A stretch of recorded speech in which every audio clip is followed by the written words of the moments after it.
Chapter 23 of the Blue Castle. On one of Cissy's wakeful nights, she told Valancy her poor little story. They were sitting by the open window. Cissy could not get her breath lying down that night. An inglorious gibbous moon was hanging over the wooded hills, and, in its spectral light, Cissy looked frail and lovely and incredibly young. A child. It did not seem possible that she could have lived through all the passion and pain and shame of her story. He was stopping at the hotel across the lake. He used to come over in his canoe at night. We met in the pines down the shore. He was a young college student. His father was a rich man in Toronto. Oh, Valancy, I didn't mean to be bad. I didn't, indeed. But I loved him so. I love him yet. I'll always love him. And I didn't know some things. I didn't understand. Then his father came and took him away. And, after a little, I found out. Oh, Valancy, I was so frightened. I didn't know what to do. I wrote him and he came. He said he would marry me, Valancy. And why? And why? Oh, Valancy, he didn't love me any more. I saw that at a glance. He was just offering to marry me because he thought he ought to, because he was sorry for me. He wasn't bad, but he was so young, and what was I that he should keep on loving me? Never mind making excuses for him, said Valancy, a bit shortly. So you wouldn't marry him? I couldn't, not when he didn't love me any more. Somehow, I can't explain, it seemed a worse thing to do than the other. He argued a little, but he went away. Do you think I did right, Valancy? Yes, I do. You did right. But he... Don't blame him, dear. Please don't. Let's not talk about him at all. There's no need. I wanted to tell you how it was. I didn't want you to think me bad. I never did think so. Yes, I felt that, whenever you came. Oh, Valancy, what you've been to me! I can never tell you, but God will bless you for it. I know He will. With what measure ye meet. Cissy sobbed for a few minutes in Valancy's arms. Then she wiped her eyes. Well, that's almost all. I came home. I wasn't really so very unhappy. I suppose I should have been, but I wasn't. Father wasn't hard on me, and my baby was so sweet, Valancy, with such lovely blue eyes and little rings of pale gold hair like silk floss, and tiny dimpled hands. I used to bite his satin-smooth little face all over softly, so as not to hurt him, you know. I know, said Valancy, wincing. I know. A woman always knows, and dreams. And he was all mine. Nobody else had any claim on him. When he died, oh, Valancy, I thought I must die too. I didn't see how anybody could endure such anguish and live. To see his dear little eyes and know he would never open them again, to miss his warm little body nestled against mine at night, and think of him sleeping alone and cold, his wee face under the hard frozen earth. It was so awful for the first year. After that it was a little easier. One didn't keep thinking, this day last year. But I was so glad when I found out I was dying. Who could endure life if it were not for the hope of death? Murmured Valancy softly. It was, of course, a quotation from some book of John Foster's. I'm glad I told you all about it, sighed Cissy. I wanted you to know. Cissy died a few nights after that. Roaring Abel was away. When Valancy saw the change that had come over Cissy's face, she wanted to telephone for the doctor, but Cissy wouldn't let her. Valancy, why should you? He can do nothing for me. I've known for several days that this was near. Let me die in peace, dear, just holding your hand. Oh, I'm so glad you're here. Tell Father good-bye for me. He's always been as good to me as he knew how. And Barney. Somehow I think that Barney... but a spasm of coughing interrupted and exhausted her. She fell asleep when it was over, still holding to Valancy's hand. Valancy sat there in the silence. She was not frightened or even sorry. At sunrise, Sissy died. She opened her eyes and looked past Valancy at something that made her smile suddenly and happily, and smiling, she died. Valancy crossed Sissy's hands on her breast and went to the open window. In the eastern sky, amid the fires of sunrise, an old moon was hanging, as slender and lovely as a new moon. Valancy had never seen an old moon before. She watched it pale and fade until it paled and faded out of sight in the living rose of day. A little pool in the barrens shone in the sunrise, like a great golden lily. But the world suddenly seemed a colder place to Valancy.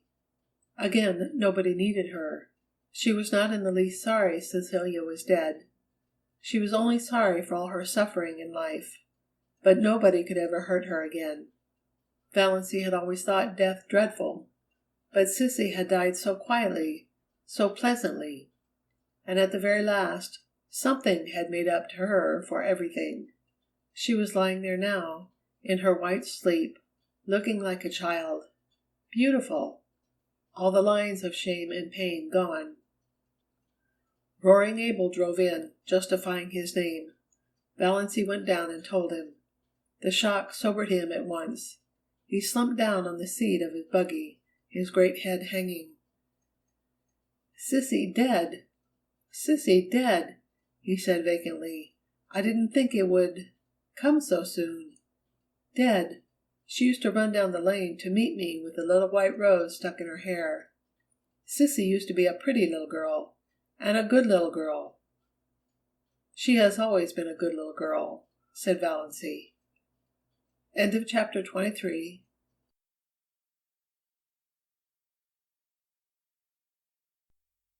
Chapter 24 of the Blue Castle. Valancy herself made Sissy ready for burial. No hands but hers should touch that pitiful, wasted little body. The old house was spotless on the day of burial. Barney Snaith was not there. He had done all he could to help Valancy before it. He had shrouded the pale Cecilia in white roses from the garden, and then had gone back to his island. But everybody else was there. All Deerwood and Back came. They forgave Sissy splendidly at last. Mr. Bradley gave a very beautiful funeral address. Valancy had wanted her old Free Methodist man, but Roaring Abel was obdurate. He was a Presbyterian, and no one but a Presbyterian minister should bury his daughter. Mr. Bradley was very tactful. He avoided all dubious points, and it was plain to be seen he hoped for the best. 6 reputable citizens of Deerwood bore Cecilia Gay to her grave in decorous Deerwood Cemetery. Among them was Uncle Wellington. The Stirlings all came to the funeral, men and women. They had had a family conclave over it. Surely now that Sissy Gay was dead, Valancy would come home. She simply could not stay there with Roaring Abel. That being the case, the wisest course, decreed Uncle James, was to attend the funeral, legitimize the whole thing, so to speak, show Deerwood that Valancy had really done a most creditable deed in going to nurse poor Cecilia Gay, and that her family backed her up in it. Death, the miracle worker, suddenly made the thing quite respectable. If Valancy would return to home and decency while public opinion was under its influence, all might yet be well.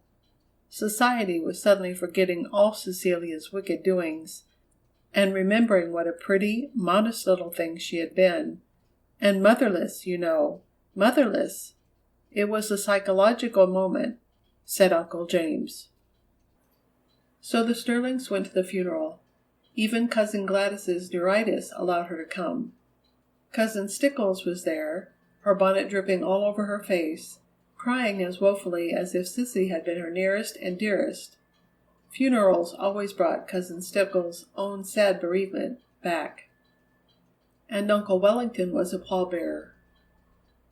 Valancy, pale, subdued-looking, her slanted eyes smudged with purple, in her snuff-brown dress, moving quietly about, finding seats for people, consulting in undertones with minister and undertaker, marshalling the mourners into the parlor, was so decorous and proper and Stirlingish that her family took heart of grace. This was not, could not be, the girl who had sat all night in the woods with Barney Snaith, who had gone tearing bareheaded through Deerwood and Port Lawrence.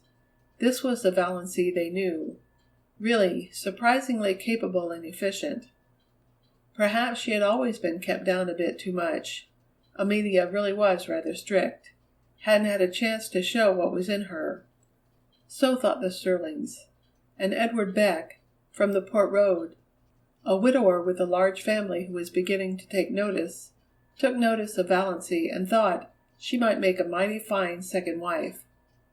No beauty, but a 50-year-old widower, Mr. Beck told himself very reasonably, couldn't expect everything. Altogether, it seemed that Valancy's matrimonial chances were never so bright as they were at Cecilia Gay's funeral. What the Stirlings and Edward Beck would have thought, had they known the back of Valancy's mind, must be left to the imagination. Valancy was hating the funeral, hating the people who came to stare with curiosity at Cecilia's marble-white face, hating the smugness, hating the dragging, melancholy singing, hating Mr. Bradley's cautious platitudes. If she could have had her absurd way, there would have been no funeral at all. She would have covered Cissy over with flowers, shut her away from prying eyes, and buried her beside her nameless little baby in the grassy burying ground under the pines of the up-back church, with a bit of kindly prayer from the old Free Methodist minister. She remembered Cissy saying once, "I wish I could be buried deep in the heart of the woods, where nobody would ever come to say, 'Cissy Gay is buried here,' and tell over my miserable story." But this, however, it would soon be over. Valancy knew, if the Stirlings and Edward Beck didn't, exactly what she intended to do then. She had lain awake all the preceding night, thinking about it and finally deciding on it.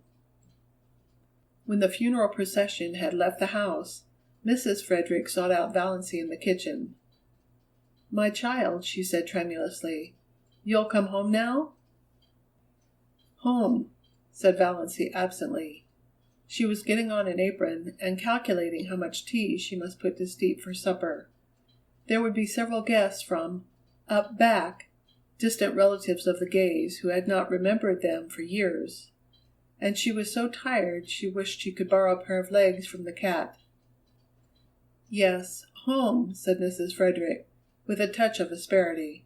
"I suppose you won't dream of staying here now, alone with Roaring Abel." "Oh, no, I'm not going to stay here," said Valancy. "Of course I'll have to stay for a day or two, to put the house in order generally. But that will be all. Excuse me, Mother, won't you? I've a frightful lot to do. All those up-back people will be here to supper."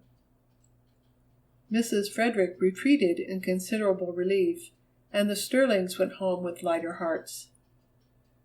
"We will just treat her as if nothing had happened when she comes back," decreed Uncle Benjamin.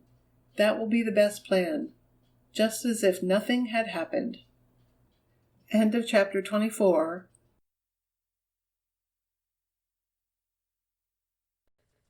Chapter 25 of The Blue Castle. On the evening of the day after the funeral, Roaring Abel went off for a spree. He had been sober for 4 whole days, and could endure it no longer. Before he went, Valancy told him she would be going away the next day. Roaring Abel was sorry and said so. A distant cousin from up back was coming to keep house for him, quite willing to do so now, since there was no sick girl to wait on. But Abel was not under any delusions concerning her. "She won't be like you, my girl. Well, I'm obliged to you. You helped me out of a bad hole, and I won't forget it.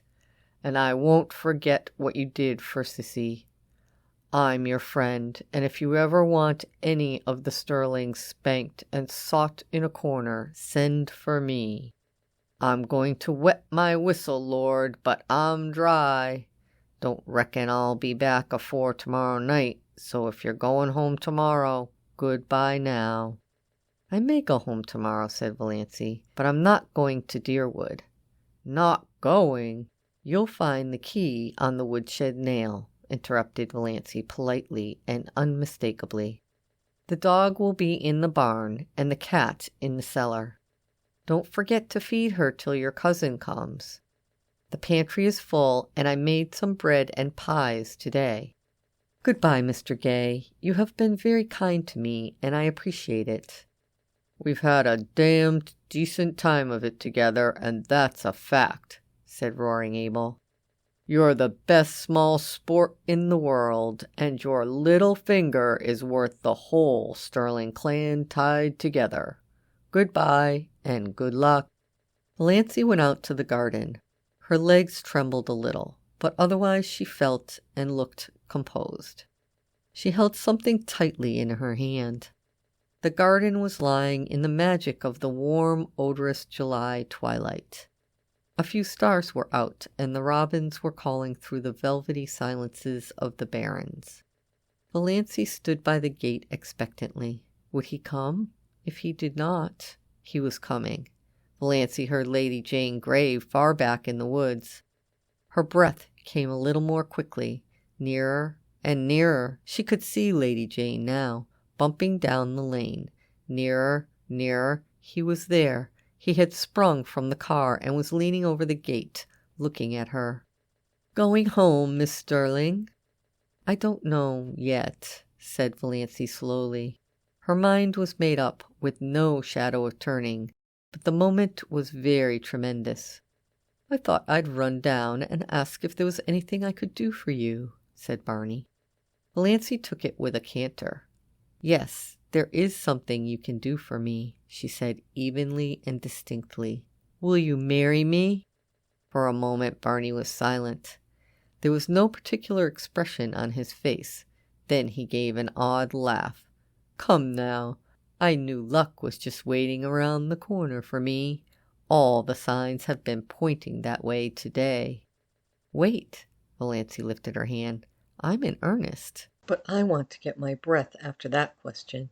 Of course, with my bringing up, I realize perfectly well that this is one of the things a lady should not do."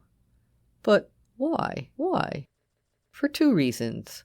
Valancy was still a little breathless, but she looked Barney straight in the eyes, while all the dead Stirlings revolved rapidly in their graves, and the living ones did nothing because they did not know that Valancy was at that moment proposing lawful marriage to the notorious Barney Snaith. "The first reason is, Valancy tried to say I love you, but could not. She had to take refuge in a pretended flippancy. I'm crazy about you. The second is this." She handed him Dr. Trent's letter. Barney opened it with the air of a man thankful to find some safe, sane thing to do. As he read it, his face changed. He understood, more perhaps than Valancy wanted him to. "Are you sure nothing can be done for you?" Valancy did not misunderstand the question.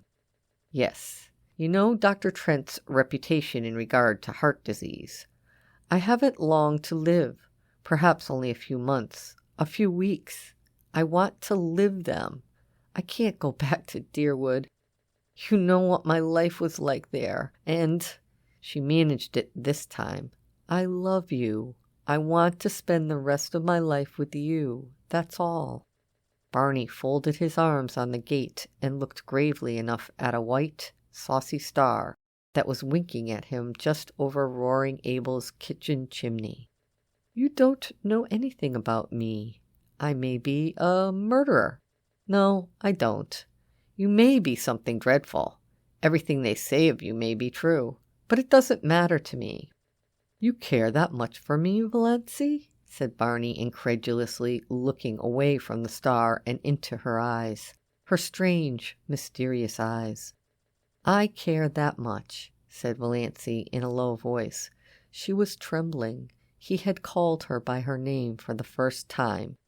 It was sweeter than another man's caress could have been just to hear him say her name like that. If we are going to get married, said Barney, speaking suddenly in a casual, matter-of-fact voice, some things must be understood. Everything must be understood, said Valancy. I have things I want to hide, said Barney coolly. You are not to ask me about them. I won't, said Valancy. You must never ask to see my mail. Never. And we are never to pretend anything to each other. We won't, said Valancy. You won't even have to pretend you like me. If you marry me, I know you're only doing it out of pity. And we'll never tell a lie to each other about anything, a big lie or a petty lie. Especially a petty lie, agreed Valancy. And you'll have to live on my island. I won't live anywhere else.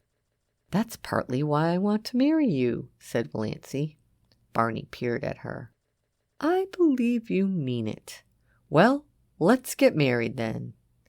Thank you, said Valancy with a sudden return of primness. She would have been much less embarrassed if he had refused her. I suppose I haven't any right to make conditions, but I'm going to make one. You are never to refer to my heart or my liability to sudden death. You are never to urge me to be careful. You are to forget, absolutely forget, that I am not perfectly healthy. I have written a letter to my mother. Here it is. You are to keep it. I have explained everything in it. If I drop dead suddenly, as I likely will do, it will exonerate me in the eyes of your kindred from suspicions of having poisoned you, said Barney with a grin. Exactly, Valancy laughed gaily. Dear me, I'm glad this is over. It has been a bit of an ordeal. You see, I'm not in the habit of going about asking men to marry me. It is so nice of you not to refuse me, or offer to be a brother. I'll go to the port tomorrow and get a license. We can be married tomorrow evening. Dr. Stirling, I suppose. Heavens, no, Valancy shuddered. Besides, he wouldn't do it. He'd shake his forefinger at me, and I'd jilt you at the altar. No, I want my old Mr. Towers to marry me. Will you marry me as I stand? Demanded Barney. A passing car full of tourists honked loudly. It seemed derisively. Valancy looked at him. Blue homespun shirt, nondescript hat, muddy overalls, unshaved. Yes, she said. Barney put his hands over the gate and took her little cold ones gently in his. Valancy, he said, trying to speak lightly, of course I am not in love with you. Never thought of such a thing as being in love. But do you know, I've always thought you were a bit of a dear. End of chapter 25.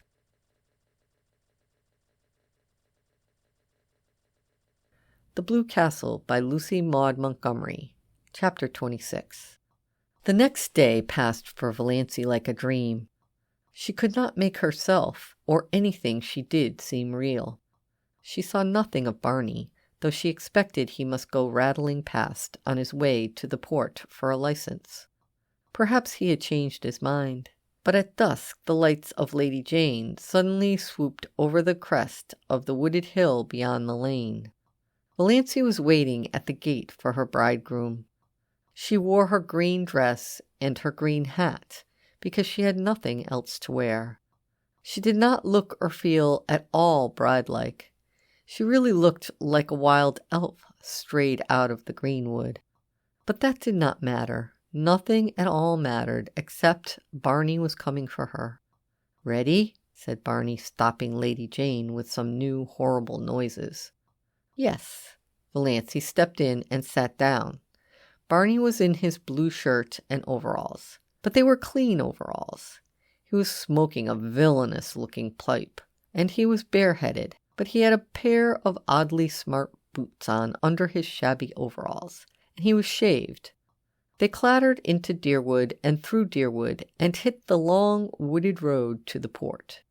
Haven't you changed your mind? said Barney. No, have you? No. That was their whole conversation on the 15 miles. Everything was more dreamlike than ever. Valancy didn't know whether she felt happy, or terrified, or just plain fool. Then the lights of Port Lawrence were about them. Valancy felt as if she were surrounded by the gleaming, hungry eyes of hundreds of great, stealthy panthers.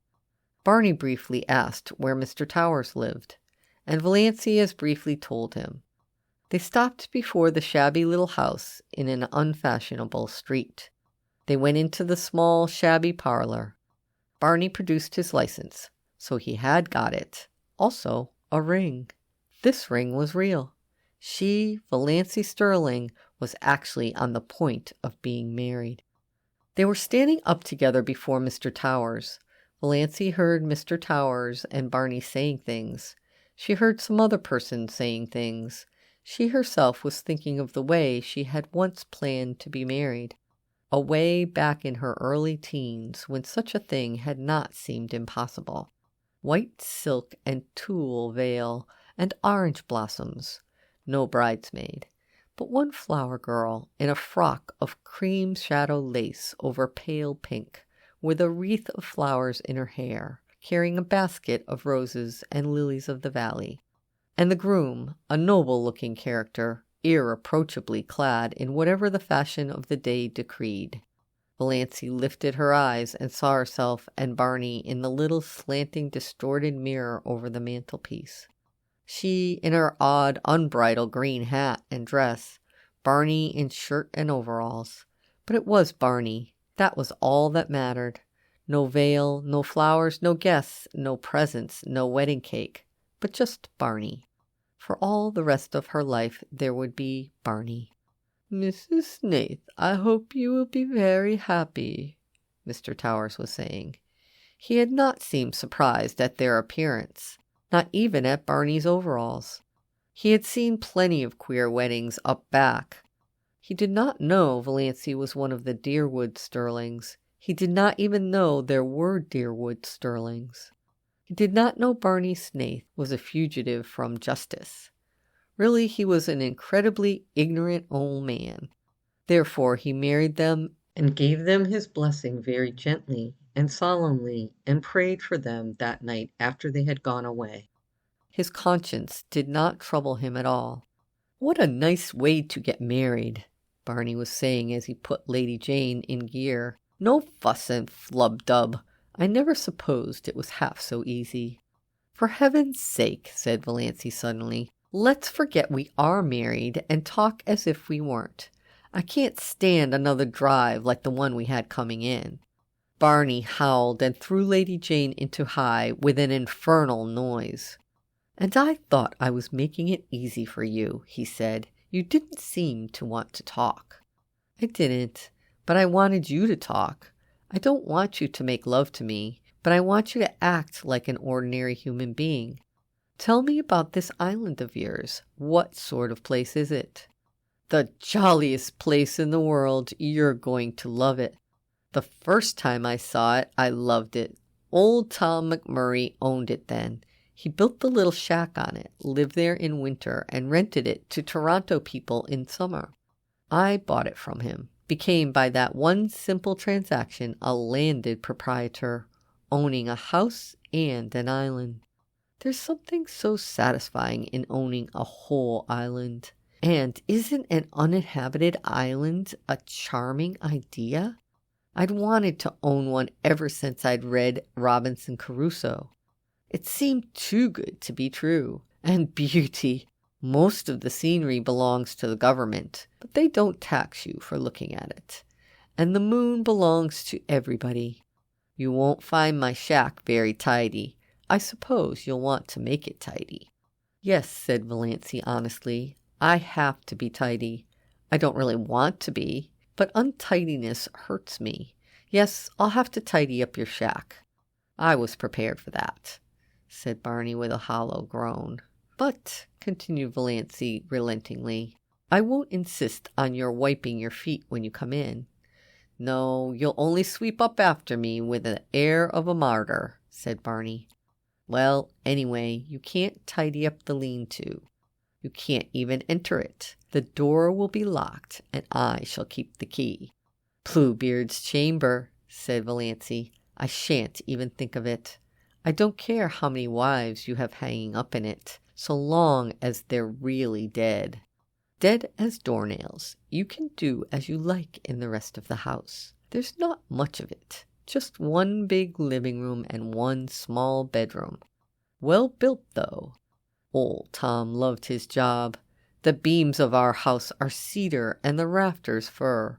Our living room windows face west and east. It's wonderful to have a room where you can see both sunrise and sunset. I have 2 cats there, Banjo and Good Luck. Adorable animals. Banjo is a big, enchanting gray devil cat. Striped, of course. I don't care a hang for any cat that hasn't stripes. I never knew a cat who could swear as genteelly and effectively as Banjo. His only fault is that he snores horribly when he is asleep. Luck is a dainty little cat, always looking wistfully at you as if he wanted to tell you something. Maybe he will pull it off sometime. Once in 1,000 years, you know, one cat is allowed to speak. My cats are philosophers. Neither of them ever cries over spilt milk. 2 old crows live in a pine tree on the point and are reasonably neighborly. Call 'em Nip and Tuck. And I have a demure little tame owl named Leander. I brought him up from a baby, and he lives over on the mainland and chuckles to himself o' nights. And bats? It's a great place for bats at night. Scared of bats? No, I like them. So do I. Nice, queer, uncanny, mysterious creatures. Coming from nowhere, going nowhere. Swoop. Banjo likes 'em too. Eats 'em. I have a canoe and a disappearing propeller boat. Went to the port in it today to get my license. Quieter than Lady Jane. I thought you hadn't gone at all, that you had changed your mind, admitted Valancy. Barney laughed. The laugh Valancy did not like. The little bitter, cynical laugh. I never change my mind, he said shortly. They went back through Deerwood, up the Muskoka Road, past Roaring Abel's, over the rocky daisied lane. The dark pine woods swallowed them up, through the pine woods where the air was sweet with the incense of the unseen fragile bells of the linnaeas that carpeted the banks of the trail, out to the shore of Mistawis. Lady Jane must be left here. They got out. Barney led the way down a little path to the edge of the lake. There's our island, he said gloatingly. Valancy looked and looked and looked again. There was a diaphanous lilac mist on the lake, shrouding the island. Through it the 2 enormous pine trees that clasped hands over Barney's shack loomed out like dark turrets. Behind them was a sky still rose-hued in the afterlight and a pale young moon. Valancy shivered like a tree the wind stirs suddenly. Something seemed to sweep over her soul. "My blue castle," she said. "Oh, my blue castle." They got into the canoe and paddled out to it. They left behind the realm of everyday and things known and landed on a realm of mystery and enchantment, where anything might happen, anything might be true. Barney lifted Valancy out of the canoe and swung her to a lichen-covered rock under a young pine tree. His arms were about her, and suddenly his lips were on hers. Valancy found herself shivering with the rapture of her first kiss. "Welcome home, dear," Barney was saying. End of chapter 26. The Blue Castle by Lucy Maud Montgomery. Chapter 27. Cousin Georgiana came down the lane leading up to her little house. She lived half a mile out of Deerwood, and she wanted to go into Amelia's and find out if Dawes had come home yet. Cousin Georgiana was anxious to see Dawes. She had something very important to tell her, something she was sure Dawes would be delighted to hear. Poor Dawes. She had had rather a dull life of it. Cousin Georgiana owned to herself that she would not like to live under Amelia's thumb. But that would all be changed now. Cousin Georgiana felt tremendously important.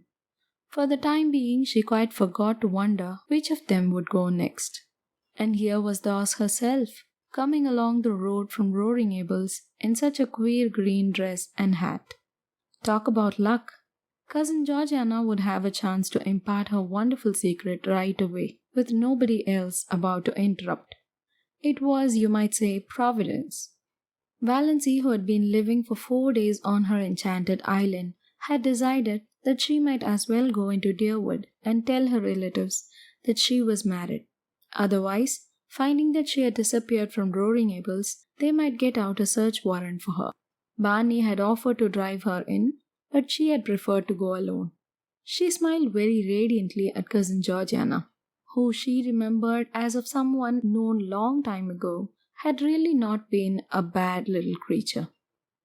Valancy was so happy that she could have smiled at anybody, even Uncle James.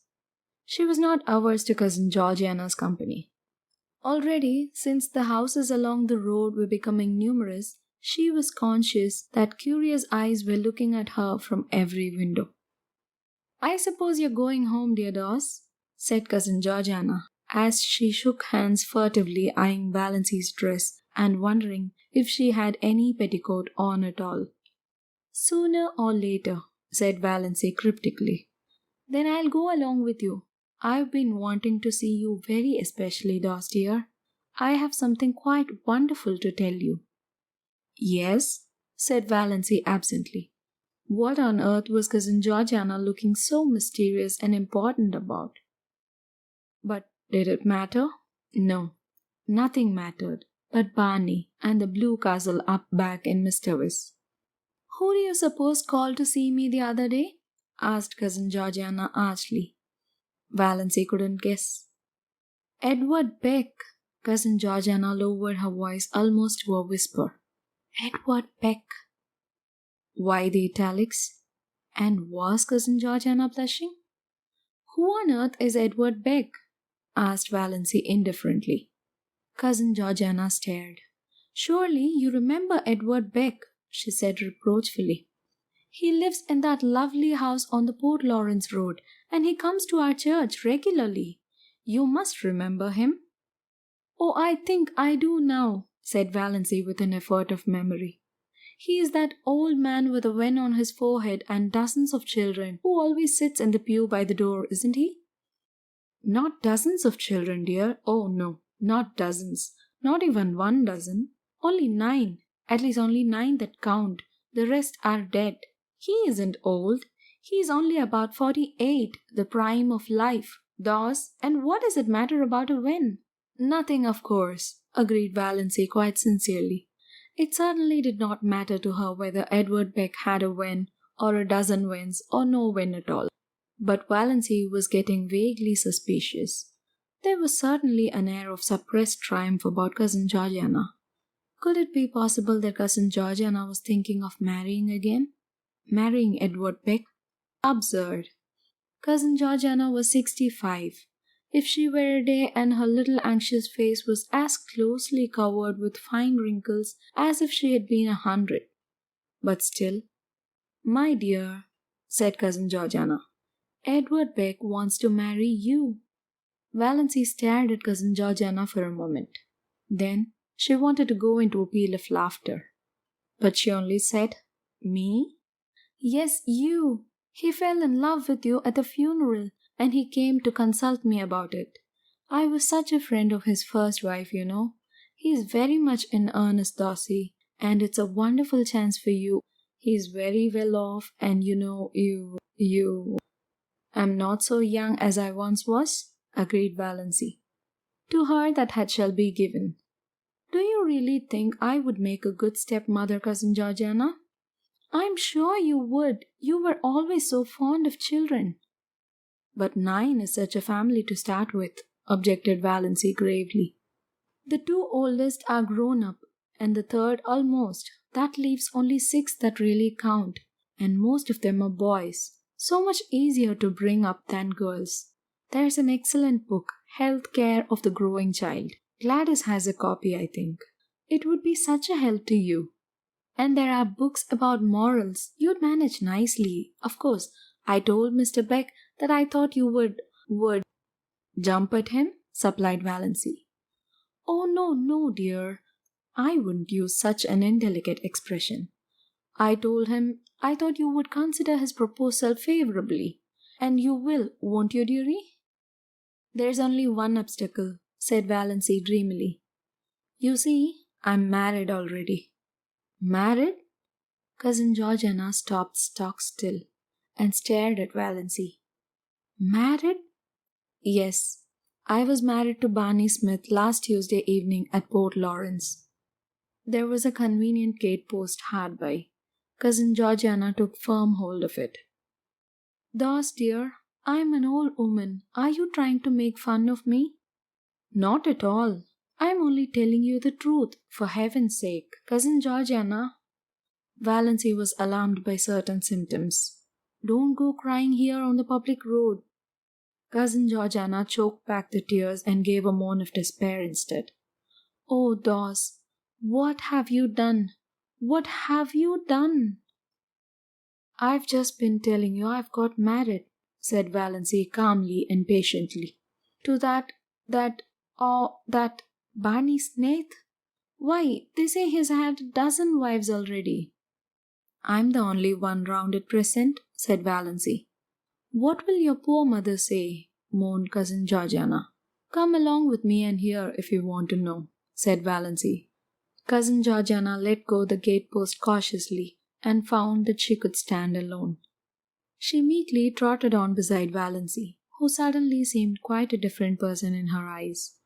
Cousin Georgiana had a tremendous respect for a married woman, but it was terrible to think of what the poor girl had done. So rash, so reckless. Of course, Valancy must be stark mad, but she seemed so happy in her madness that Cousin Georgiana had a momentary conviction that it would be a pity if the clan tried to scold her back to sanity. She had never seen that look in Valancy's eyes before. But what would Amelia say? And Ben? To marry a man you know nothing about, thought Cousin Georgiana aloud. I know more about him than I know of Edward Beck, said Valancy. Edward Beck goes to church, said Cousin Georgiana. Does your husband? He has promised that he will go with me on fine Sundays, said Valancy. When they turned in at the Stirling gate, Valancy gave an exclamation of surprise. Look at my rose bush! Why, it's blooming! It was covered with blossoms, great, crimson, velvety blossoms, fragrant, glowing, wonderful. My cutting it down to pieces must have done it good, said Valancy, laughing. She gathered a handful of the blossoms. They would look well on the supper table of the veranda at Miss Tavis, and went still laughing up the walk, conscious that Olive was standing on the steps. Olive, goddess-like in loveliness, looking down with a slight frown on her forehead. Olive, beautiful, insolent, her full form voluptuous in its swathings of rose silk and lace, her golden brown hair curling richly under her big white frilled hat, her color ripe and melting. Beautiful, thought Valancy coolly, but, as if she suddenly saw her cousin through new eyes, without the slightest touch of distinction. So Valancy had come home. Thank goodness, thought Olive. But Valancy was not looking like a repentant returned prodigal. This was the cause of Olive's frown. She was looking triumphant, graceless. The outlandish dress, that queer hat, those hands full of blood-red roses. Yet, there was something about both dress and hat, as Olive instantly felt, that was entirely lacking in her own attire. This deepened the frown. She put out a condescending hand. So you're back, Dawes? Very warm day, isn't it? Did you walk in? Yes. Coming in? Oh no, I've just been in. I've come often to comfort poor auntie. She's been so lonesome. I'm going to Mrs. Bartlett's tea. I have to help poor. She's giving it for her cousin from Toronto. Such a charming girl. You'd have loved meeting her, Dawes. I think Mrs. Bartlett did send you a card. Perhaps you'll drop in later on. No, I don't think so, said Valancy indifferently. I'll have to be home to get Barney's supper. We're going for a moonlit canoe ride around Mistava tonight. Barney? Supper? Gasped Olive. What do you mean, Valancy Stirling? Valancy Snaith, by the grace of God. Valancy flaunted her wedding ring in Olive's stricken face. Then she nimbly stepped past her and into the house. Cousin Georgiana followed. She would not miss the moment of the great scene, even though Olive did look as if she were going to faint. Olive did not faint. She went stupidly down the street to Mrs. Bartlett's. What did those mean? She couldn't have that ring. Oh, what fresh scandal was that wretched girl bringing on her defenseless family now? She should have been shut up long ago. Valancy opened the sitting room door and stepped unexpectedly right into a grim assemblage of Stirlings. They had not come together of malice prepense. Aunt Wellington and Cousin Gladys and Aunt Mildred and Cousin Sarah had just called in on their way home from a meeting of the Missionary Society. Uncle James had dropped in to give Amelia some information regarding a doubtful investment. Uncle Benjamin had called, apparently, to tell them it was a hot day and ask them what was the difference between a bee and a donkey. Cousin Stickles had been tactless enough to know the answer. One gets all the honey, the other gets all the wax. And Uncle Benjamin was in a bad humor. In all of their minds, unexpressed was the idea of finding out if Valancy had yet come home, and if not, what steps must be taken in that matter. Well, here was Valancy at last, a poised, confident thing, not humble and deprecating as she should have been, and so oddly, improperly young-looking. She stood in the doorway and looked at them. Cousin Georgiana, timorous, expectant, behind her. Valancy was so happy. She didn't hate her people anymore. She could even see a number of good qualities in them that she had never seen before, and she was sorry for them. Her pity made her quite gentle. "Well, mother," she said pleasantly.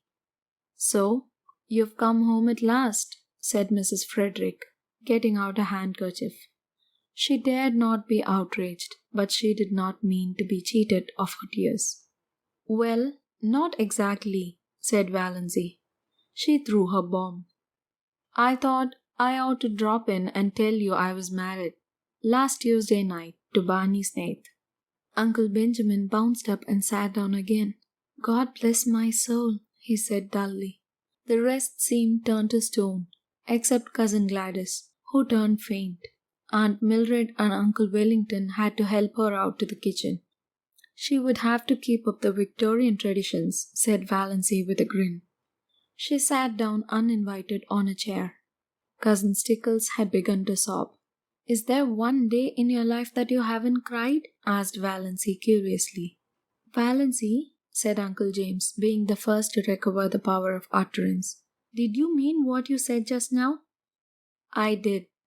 "Do you mean to say that you have actually gone and married that notorious Barney Snaith, that criminal, that—" "I have." "Then," said Uncle James violently, "you are a shameless creature, lost to all sense of propriety and virtue, and I wash my hands entirely of you. I do not want ever to see your face again." "What have you left to say when I commit murder?" asked Valancy. Uncle Benjamin again appealed to God to bless his soul. "That drunken outlaw, that—" A dangerous spark appeared in Valancy's eyes. They might say what they liked too, and of her, but they should not abuse Barney. "Say damn and you'll feel better," she suggested. "I can express my feelings without blasphemy. And I tell you, you have covered yourself with eternal disgrace and infamy by marrying that drunkard. You would be more endurable if you got drunk occasionally. Barney is not a drunkard. He was seen drunk in Port Lawrence, pickled to the gills," said Uncle Benjamin. "If that is true, and I don't believe it, he had a good reason for it. Now, I suggest that you all stop looking tragic and accept the situation. I'm married. You can't undo that. and I'm perfectly happy. I suppose we ought to be thankful he has really married her, said Cousin Sarah, by way of trying to look on the bright side. If he really has, said Uncle James, who had just washed his hands of Valancy. Who married you? Mr. Towers of Port Lawrence. By a free Methodist? Groaned Mrs. Frederick. As if to have been married by an imprisoned Methodist would have been a shade less disgraceful. It was the first thing she had said. Mrs. Frederick didn't know what to say. The whole thing was too horrible, too nightmarish. She was sure she must wake up soon, after all their bright hopes at the funeral. It makes me think of those, what do you call them? Said Uncle Benjamin helplessly. Those yarns, of fairies taking babies out of their cradles. Valancy could hardly be a changeling at 29, said Aunt Wellington satirically. She was the oddest looking baby I ever saw anyway, averred Uncle Benjamin. I said so at the time, you remember, Amelia? I said I have never seen such eyes in a human head. I'm glad I never had any children, said Cousin Sarah. If they don't break your heart in one way, they do it in another. Isn't it better to have your heart broken than to have it wither up? Queried Valancy. Before it could be broken, it must have felt something splendid. That would be worth the pain. Dippy, clean dippy, muttered Uncle Benjamin, with a vague, unsatisfactory feeling that somebody had said something like that before. Valancy, said Mrs. Frederick solemnly, do you ever pray to be forgiven for disobeying your mother? I should pray to be forgiven for obeying you so long, said Valancy stubbornly. But I don't pray about that at all. I just thank God every day for my happiness. I would rather, said Mrs. Frederick, beginning to cry rather belatedly, see you dead before me than listen to what you have told me today. Valancy looked at her mother and aunts and wondered if they could ever have known anything of the real meaning of love. She felt sorrier for them than ever. They were so very pitiable, and they never suspected it. Barney Snaith is a scoundrel to have deluded you into marrying him, said Uncle James violently. Oh, I did the deluding. I asked him to marry me, said Valancy with a wicked smile. Have you no pride? Demanded Aunt Wellington. Lots of it. I am proud that I have achieved a husband by my own unaided efforts. Cousin Georgiana here wanted to help me to Edward Beck. Edward Beck is worth $20,000 and has the finest house between here and Port Lawrence, said Uncle Benjamin. That sounds very fine, said Valancy scornfully. But it isn't worth that, she snapped her fingers, compared to feeling Barney's arms around me and his cheek against mine. Oh, Dawes, said Cousin Stickles. Cousin Sarah said, Oh, Dawes. Aunt Wellington said, Valancy, you need not be indecent. Why? It surely isn't indecent to like to have your husband put his arm around you. I should think it would be indecent if you didn't. Why expect decency from her? Inquired Uncle James sarcastically. She has cut herself off from decency forevermore. She has made her bed. Let her lie on it. Thanks, said Valancy very gratefully. How you would have enjoyed being Torquemada. Now, I must really be getting back. Mother, may I have those 3 woolen cushions I worked last winter? Take them. Take everything, said Mrs. Frederick. Oh, I don't want everything or much. I don't want my blue castle cluttered. Just the cushions. I'll call for them some day when we motor in. Valancy rose and went to the door. There she turned. She was sorrier than ever for them all. They had no blue castle in the purple solitudes of Miss Towers. The trouble with you people is that you don't laugh enough, she said. Dawes dear, said Cousin Georgiana mournfully, some day you will discover that blood is thicker than water. Of course it is, but who wants water to be thick? Parried Valancy. We want water to be thin, sparkling, crystal clear. Cousin Stickles groaned. Valancy would not ask any of them to come and see her. She was afraid they would come out of curiosity, but she said, "Do you mind if I drop in and see you once in a while, Mother?" "My house will always be open to you," said Mrs. Frederick with a mournful dignity.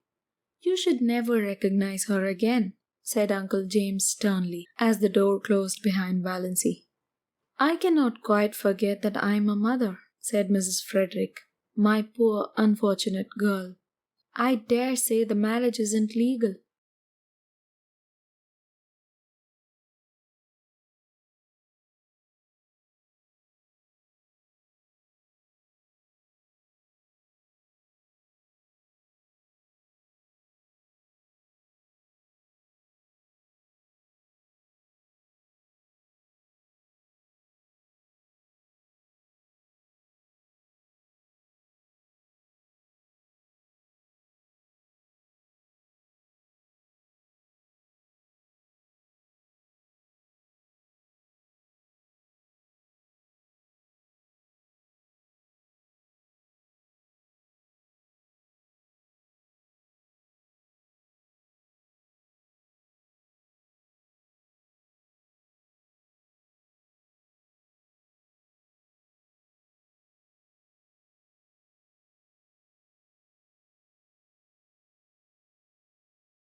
The Blue Castle by Lucy Maud Montgomery. Section 28. Summer passed by. The Stirling clan, with the insignificant exception of cousin Georgiana, had tacitly agreed to follow Uncle James's example and look upon Valancy as one dead.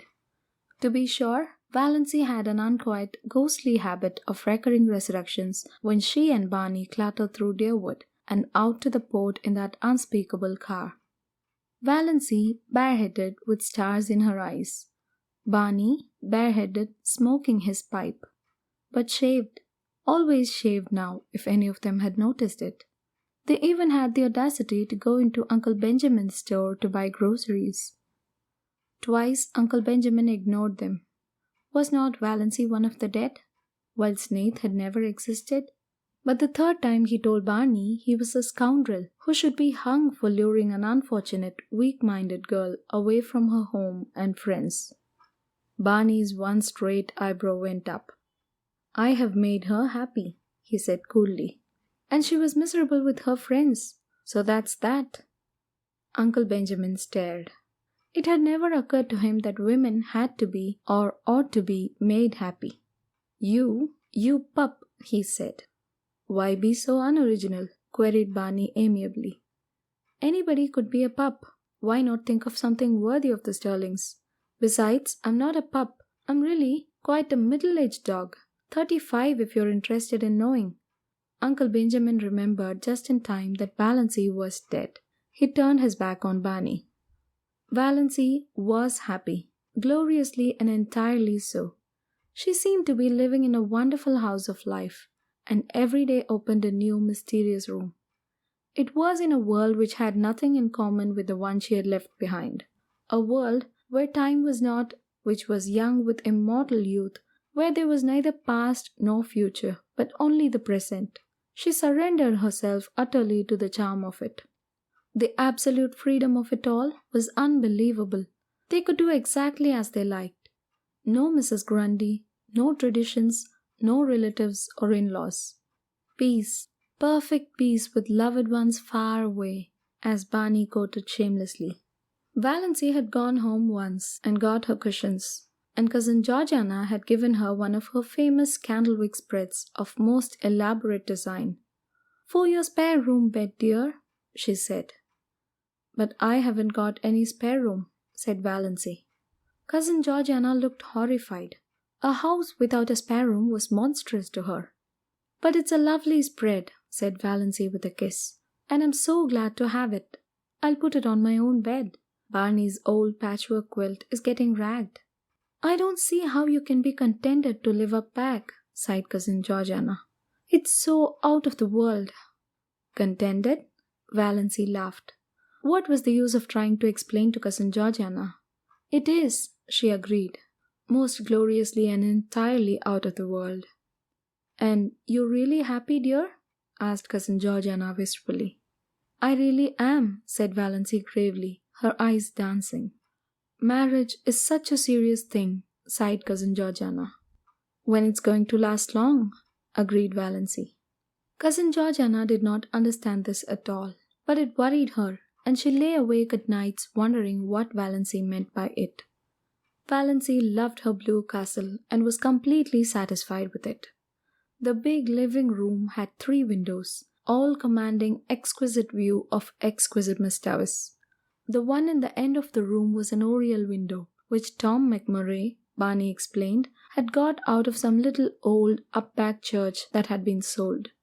It faced the west, and when the sunsets flooded it, Valancy's whole being knelt in prayer, as if in some great cathedral.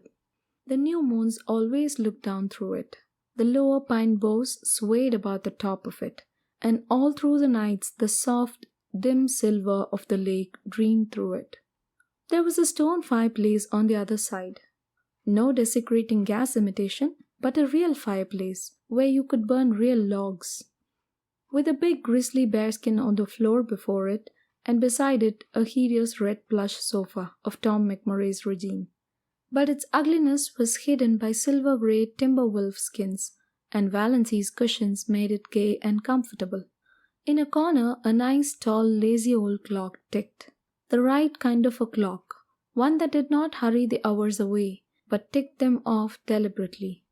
It was the jolliest looking old clock, a fat, corpulent clock with a great round man's face painted on it, the hands stretching out of its nose and the hours encircling it like a halo. There was a big glass case of stuffed owls and several deer heads, likewise of Tom McMurray's vintage. Some comfortable old chairs that asked to be sat upon. A squat little chair with a cushion was prospectively Banjo's. If anybody else dared sit on it, Banjo glared him out of it with his topaz-hued, black-ringed eyes. Banjo had an adorable habit of hanging over the back of it, trying to catch his own tail, losing his temper because he couldn't catch it, giving it a fierce bite for spite when he did catch it, yowling malignantly with pain. Barney and Valancy laughed at him until they ached. But it was Good Luck they loved. They were both agreed that Good Luck was so lovable that he practically amounted to an obsession. One side of the wall was lined with rough, homemade bookshelves filled with books, and between the 2 side windows hung an old mirror in a faded gilt frame, with fat cupids gambolling in the panel over the glass. A mirror, Valancy thought, that must be like the fabled mirror into which Venus had once looked, and which thereafter reflected as beautiful every woman who looked into it. Valancy thought she was almost pretty in that mirror, but that may be because she had shingled her hair. This was before the day of bobs, and was regarded as a wild, unheard-of proceedings, unless you had typhoid. When Mrs. Frederick heard of it, she almost decided to erase Valancy's name from the family Bible. Barney cut the hair square off at the back of Valancy's neck, bringing it down into a short black fringe over her forehead. It gave a meaning and a purpose to her little 3-cornered face, that it never had possessed before. Even her nose ceased to irritate her. Her eyes were bright, and her sallow skin had cleared to the hue of creamy ivory. The old family joke had come true. She was really fat at last. Anyway, no longer skinny. Valancy might never be beautiful, but she was of the type that looks its best in the woods, elfin, mocking, alluring. Her heart bothered her very little. When an attack threatened, she was generally able to head it off with Dr. Trent's prescription. The only bad one she had was one night when she was temporarily out of medicine, and it was a bad one. For the time being, Valancy realized keenly that death was actually waiting to pounce on her any moment. But the rest of the time she did not let herself remember it at all. End of chapter 28.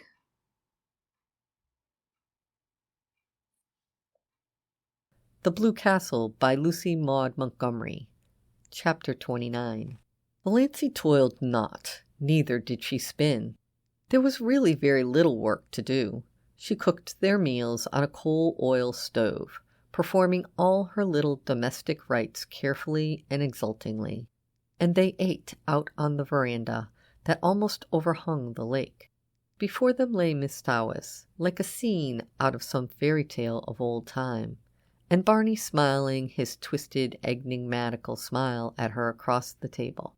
"What a view old Tom picked out when he built this shack," Barney would say exultantly. Supper was the meal Valancy liked best. The faint laughter of winds was always about them, and the colors of the Mistawis, imperial and spiritual under the changing clouds, were something that cannot be expressed in mere words. Shadows, too, clustering in the pines until a wind shook them out and pursued them over the Mistawis. They lay all day along the shores, threaded by ferns and wild blossoms.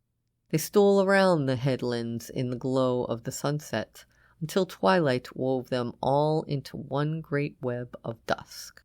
The cats, with their wise, innocent little faces, would sit on the veranda railing and eat the tidbits Barney flung at them. And how good everything tasted!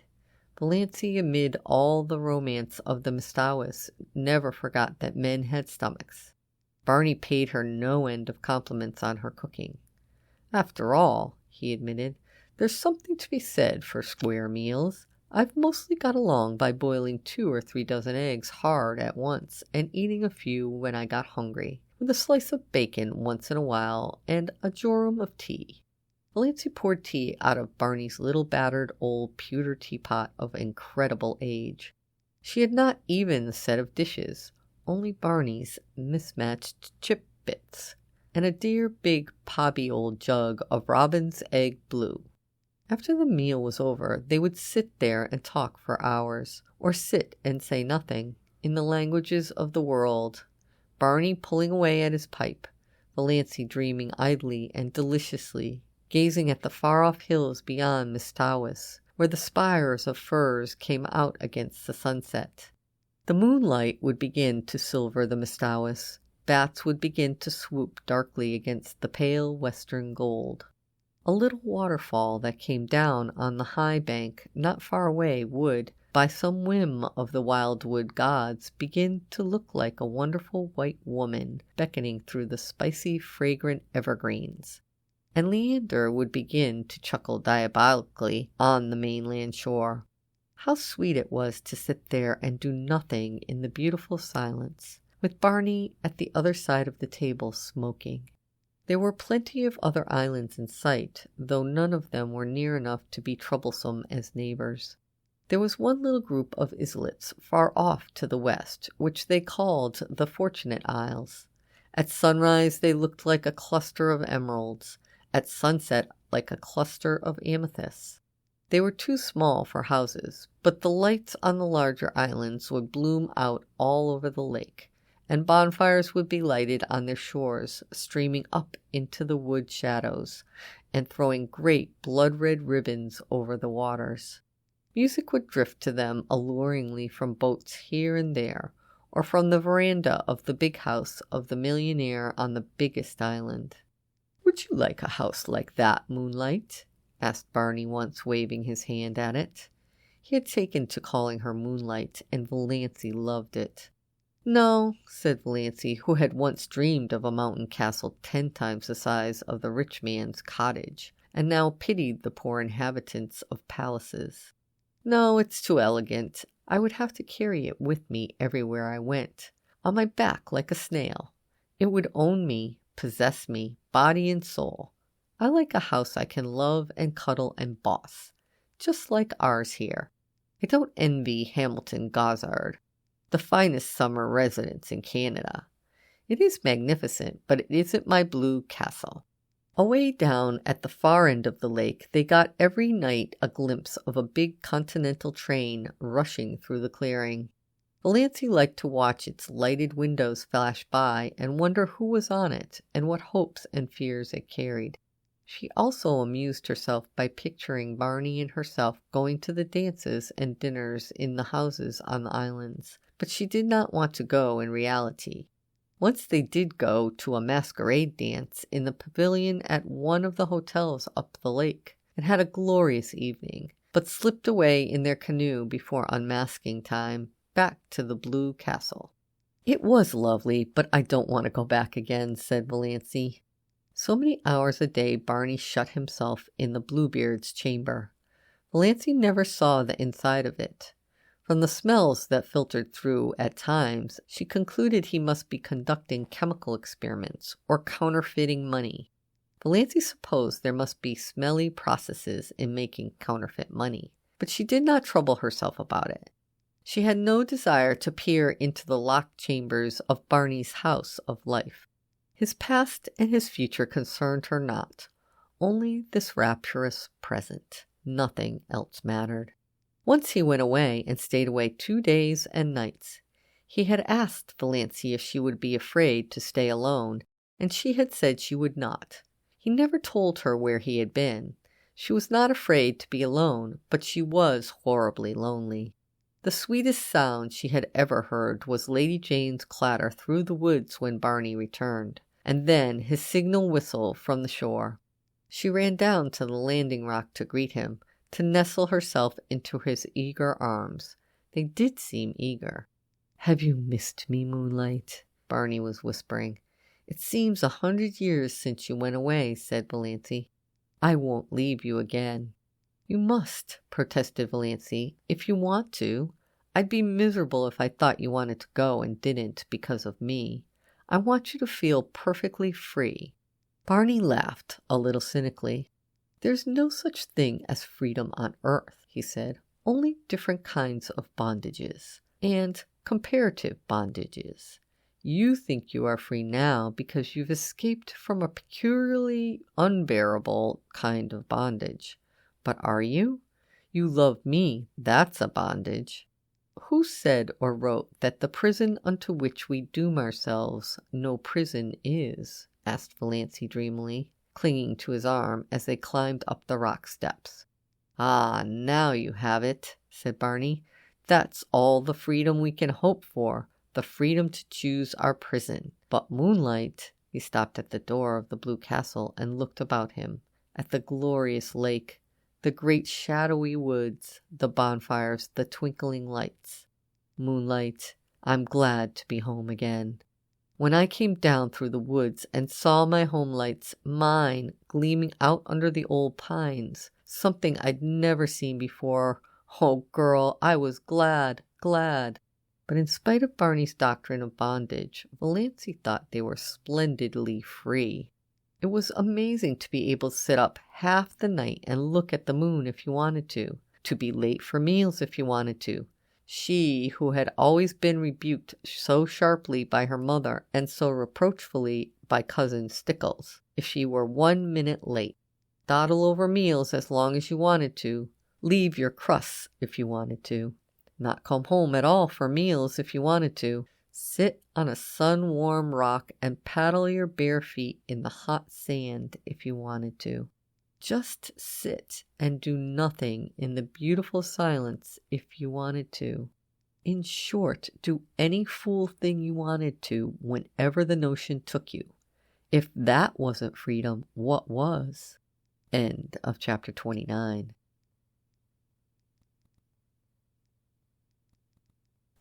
The Blue Castle by Lucy Maud Montgomery. Section 30. They didn't spend all their days on the island. They spent more than half of them wandering at will through the enchanted Muskoka country. Barney knew the woods as a book, and he taught their lore and craft to Valancy. He could always find trail and haunt of the shy wood people. Valancy learned the different fairy likenesses of the mosses, the charm and exquisiteness of woodland blossoms. She learned to know every bird at sight and mimic its call, though never so perfectly as Barney. She made friends with every kind of tree. She learned to paddle a canoe as well as Barney himself. She liked to be out in the rain, and she never caught cold. Sometimes they took a lunch with them and went berrying, strawberries and blueberries. How pretty blueberries were! The dainty green of the unripe berries, the glossy pinks and scarlets of the half-ripes, the misty blue of the fully matured. And Valancy learned the real flavor of the strawberry in its highest perfection. There was a certain sunlit dell on the banks of Mistawis, along which white birches grew on one side, and on the other still, changeless ranks of young spruces. There were long grasses at the roots of the birches, combed down by the winds and wet with morning dew late into the afternoon. Here they found berries that might have graced the banquets of Lucullus, great ambrosial sweetnesses hanging like rubies to long rosy stalks. They lifted them by the stalk and ate them from it, uncrushed and virgin, tasting each berry by itself with all its wild fragrance and suffered therein. When Valancy carried any of these berries home, that elusive essence escaped, and they became nothing more than the common berries of the marketplace. Very kitchenly good indeed, but not as they would have been, eaten in their birch dell until her fingers were stained as pink as Aurora's eyelids. Or they went after water lilies. Barney knew where to find them, in the creeks and bays of Mistawis. Then the Blue Castle was glorious with them, every receptacle that Valancy could contrive filled with the exquisite things. If not water lilies, then cardinal flowers, fresh and vivid from the swamps of Mistawis, where they burned like ribbons of flame. Sometimes they went trouting on little nameless rivers or hidden brooks on whose banks naiads might have sunned their white, wet limbs. Then all they took with them were some raw potatoes and salt. They roasted the potatoes over a fire, and Barney showed Valancy how to cook the trout by wrapping them in leaves, coating them with mud, and baking them in a bed of hot coals. Never were such delicious meals. Valancy had such an appetite it was no wonder she put flesh on her bones. Or they just prowled and explored through the woods that always seemed to be expecting something wonderful to happen. At least, that was the way Valancy felt about them. Down the next hollow, over the next hill, you would find it. "We don't know where we're going, but isn't it fun to go?" Barney used to say. Once or twice night overtook them, too far from their blue castle to get back, but Barney made a fragrant bed of bracken and fir boughs, and they slept on it dreamlessly, under a ceiling of old spruces with moss hanging from them, while beyond them moonlight and the murmur of pines blended together, so that one could hardly tell which was light and which was sound. There were rainy days, of course, when Muskoka was a wet green land, days when showers drifted across Mistawis like pale ghosts of rain, and they never thought of staying in because of it. Days when it rained in right good earnest, and they had to stay in. Then Barney shut himself in Bluebeard's chamber, and Valancy read, or dreamed on the wolfskins with Good Luck purring beside her, and Banjo watching them suspiciously from his own peculiar chair. On Sunday evenings they paddled across to a point of land, and walked from there through the woods to the little Free Methodist church. One felt really too happy for Sunday. Valancy had never really liked Sundays before. And always, Sundays and weekdays, she was with Barney. Nothing else really mattered. And what a companion he was. How understanding, how jolly, how Barney-like. That summed it all up. Valancy had taken some of her $200 out of the bank and spent it on pretty clothes. She had a little smoke blue chiffon, which she always put on when they spent the evenings at home. Smoke blue with touches of silver about it. It was after she began wearing it that Barney began calling her Moonlight. Moonlight and blue twilight. That is what you look like in that dress. I like it. It belongs to you. You aren't exactly pretty, but you have some adorable beauty spots. Your eyes, and that little kissable dent just between your collarbones. You have the wrist and ankle of an aristocrat. That little head of yours is beautifully shaped. And when you look backward over your shoulder, you're maddening, especially in twilight or moonlight. An elf maiden, a wood sprite. You belong to the woods. Moonlight, you should never be out of them. In spite of your ancestry, there is something wild and remote and untamed about you. And you have such a nice, sweet, throaty, summery voice. Such a nice voice for lovemaking. Sure, and you've kissed the Blarney Stone, scoffed Valancy. But she tasted these compliments for weeks. She got a pale green bathing suit, too. A garment which would have given her clan their deaths if they had ever seen her in it. Barney taught her how to swim. Sometimes she put her bathing dress on when she got up and didn't take it off until she went to bed, running down to the water for a plunge whenever she felt like it, and sprawling on the sun-warm rocks to dry. She had forgotten all the old humiliating things that used to come up against her in the night, the injustices and the disappointments. It was as if they had all happened to some other person, not to her, Valancy Snaith, who had always been happy. I understand now what it means to be born again, she told Barney. Holmes speaks of grief staining backward through the pages of life, but Valancy found her happiness had stained backward likewise, and flooded with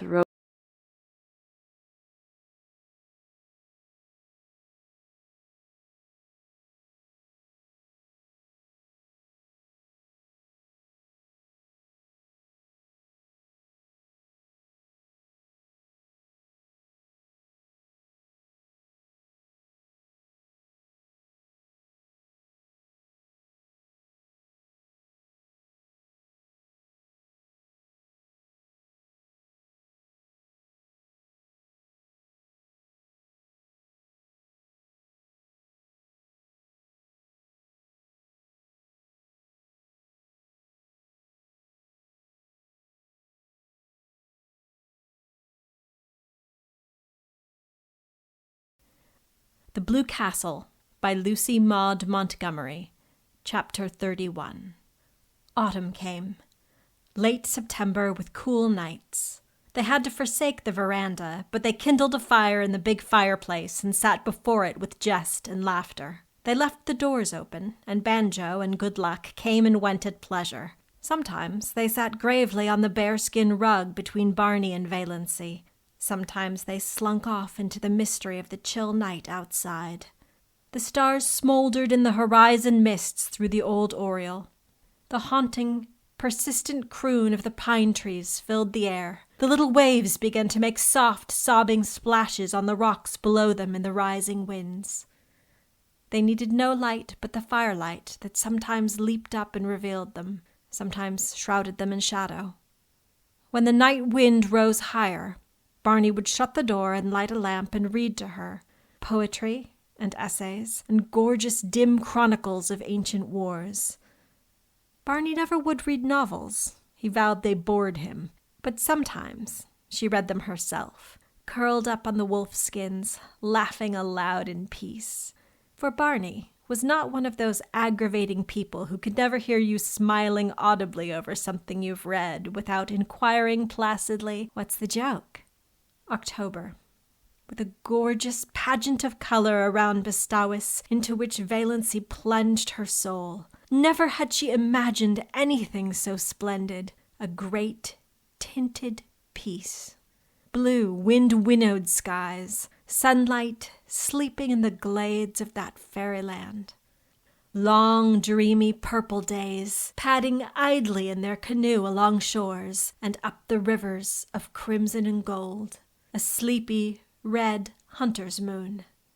Enchanted tempests that stripped the leaves from the trees and heaped them along the shores, flying shadows of clouds. What had all the smug, opulent lands out front to compare with this?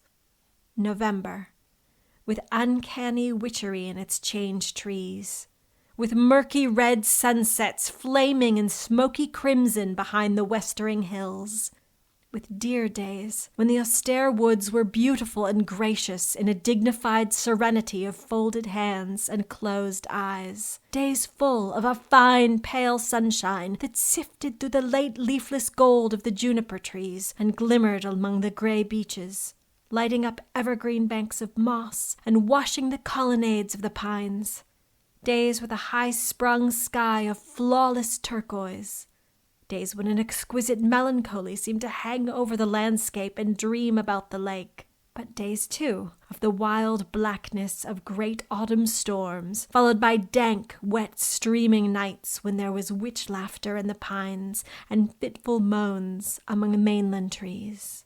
What cared they? Old Tom had built his roof well, and his chimney drew.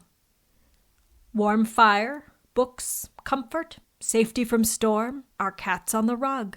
Moonlight, said Barney, would you be any happier now if you had $1 million? No, nor half so happy. I'd be bored by conventions and obligations then. December, early snows and Orion, the pale fires of the Milky Way. It was really winter now, wonderful, cold, starry winter. How Valancy had always hated winter. Dull, brief, uneventful days, long, cold, companionless nights. Cousin Stickles with her back that had to be rubbed continually. Cousin Stickles making weird noises, gargling her throat in the mornings. Cousin Stickles whining over the price of coal. Her mother probing, questioning, ignoring, endless colds and bronchitis or the dread of it, Redford's liniment and purple pills. But now, she loved winter.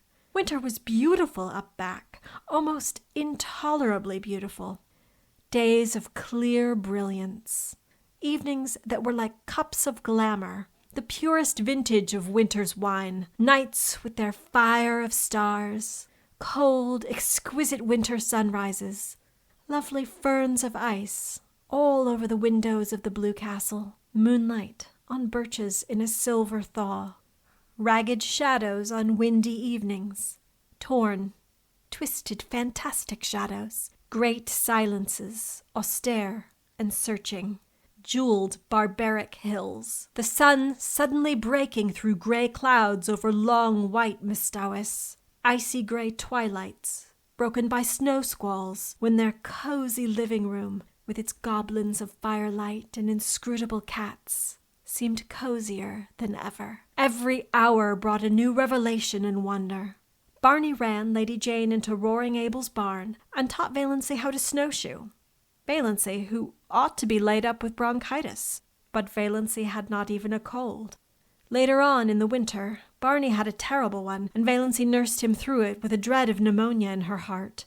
But Valancy's colds seemed to have gone where old moons go, which was luck, for she hadn't even Redfern's liniment. She had thoughtfully bought a bottle at the port, and Barney had hurled it into the frozen Mistawis with a scowl. "Bring no more of that devilish stuff here," he'd ordered briefly. It was the first and last time he'd spoken harshly to her.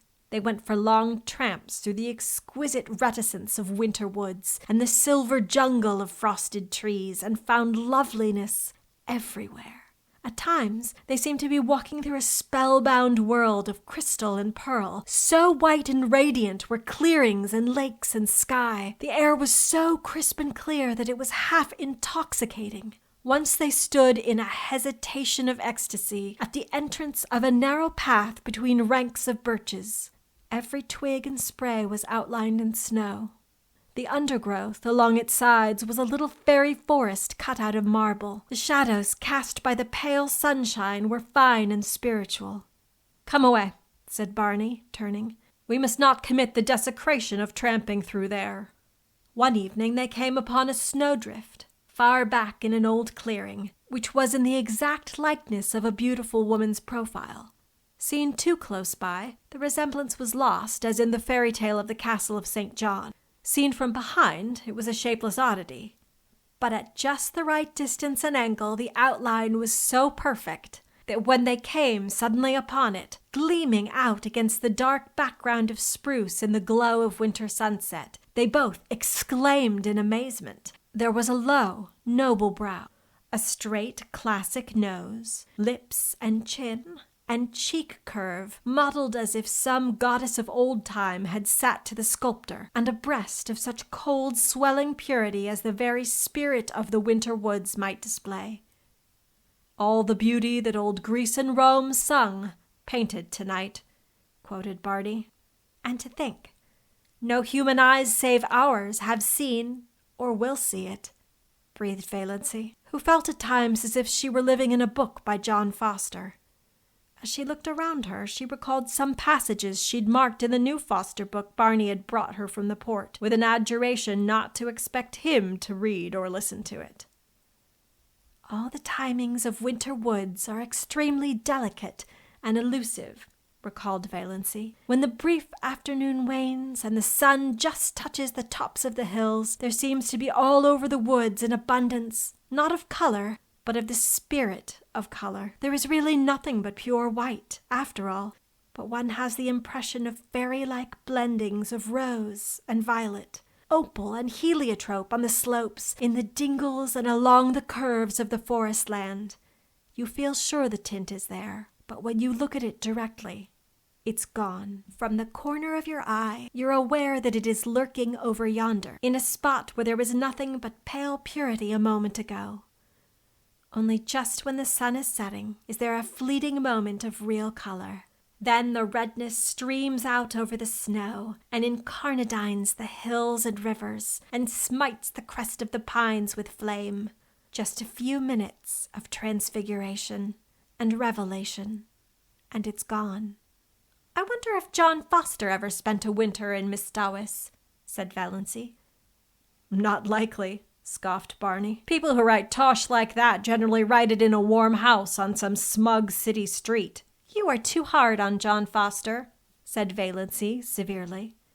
"No one could have written that little paragraph I read you last night without having seen it first. You know he couldn't." "I didn't listen to it," said Barney morosely. "You know, I told you I wouldn't." "Then you've got to listen to it now," persisted Valancy. She made him stand still on his snowshoes while she repeated it. "She is a rare artist, this old Mother Nature, who works for the joy of working, and not in any spirit of vain show. Today the fir woods are a symphony of greens and grays, so subtle that you cannot tell where one shade begins to be the other. Gray trunk, green bough, gray-green moss above the white, gray-shadowed floor. Yet the old gypsy doesn't like unrelieved monotones. She must have a dash of color. See it, a broken dead fir bough of a beautiful red-brown swinging among the beards of moss." "Good Lord! Do you learn all that fellow's books by heart?" was Barney's disgusted reaction as he strode off. "John Foster's books were all that saved my soul alive the past 5 years," averred Valancy. "Oh, Barney, look at that exquisite filigree of snow in the furrows of that old elm tree trunk." When they came out to the lake, they changed from snowshoes to skates and skated home. For a wonder, Valancy had learned when she was a little schoolgirl to skate on the pond behind the Deerwood School. She never had any skates of her own, but some of the other girls had lent her theirs, and she seemed to have a natural knack of it. Uncle Benjamin had once promised her a pair of skates for Christmas, but when Christmas came, he'd given her rubbers instead. She'd never skated since she grew up, but the old trick came back quickly, and glorious were the hours she and Barney spent skimming over the white lakes and past the dark islands, where the summer cottages were closed and silent. Tonight they flew down Mistawis before the wind in an exhilaration that crimsoned Valancy's cheeks under her white tarn. And at the end was her dear little house on the island of pines, with a coating of snow on its roof sparkling in the moonlight. Its windows glinted impishly at her in the stray gleams. "Looks exactly like a picture book, doesn't it?" said Barney. They had a lovely Christmas. No rush, no scramble, no niggling attempts to make ends meet. No wild effort to remember whether she hadn't given the same kind of present to the same person 2 Christmases before. No mob of last-minute shoppers. No dreary family reunions, where she sat mute and unimportant. No attacks of nerves.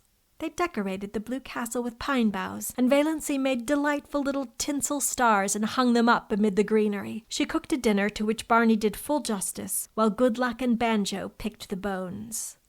"A land that can produce a goose like that is an admirable land," vowed Barney. "Canada forever."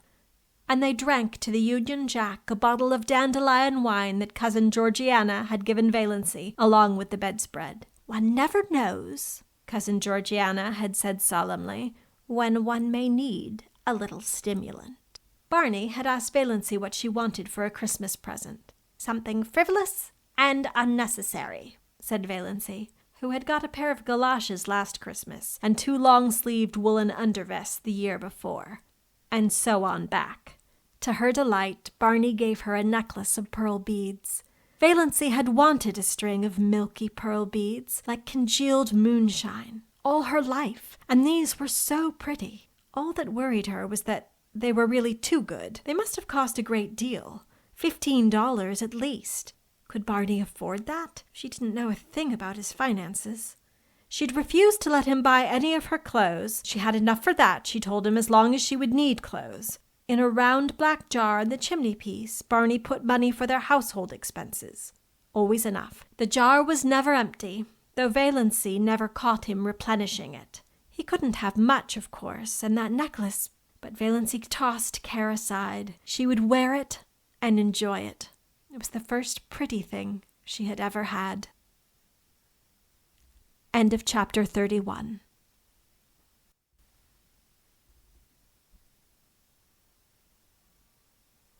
The Blue Castle by Lucy Maud Montgomery, Chapter 32.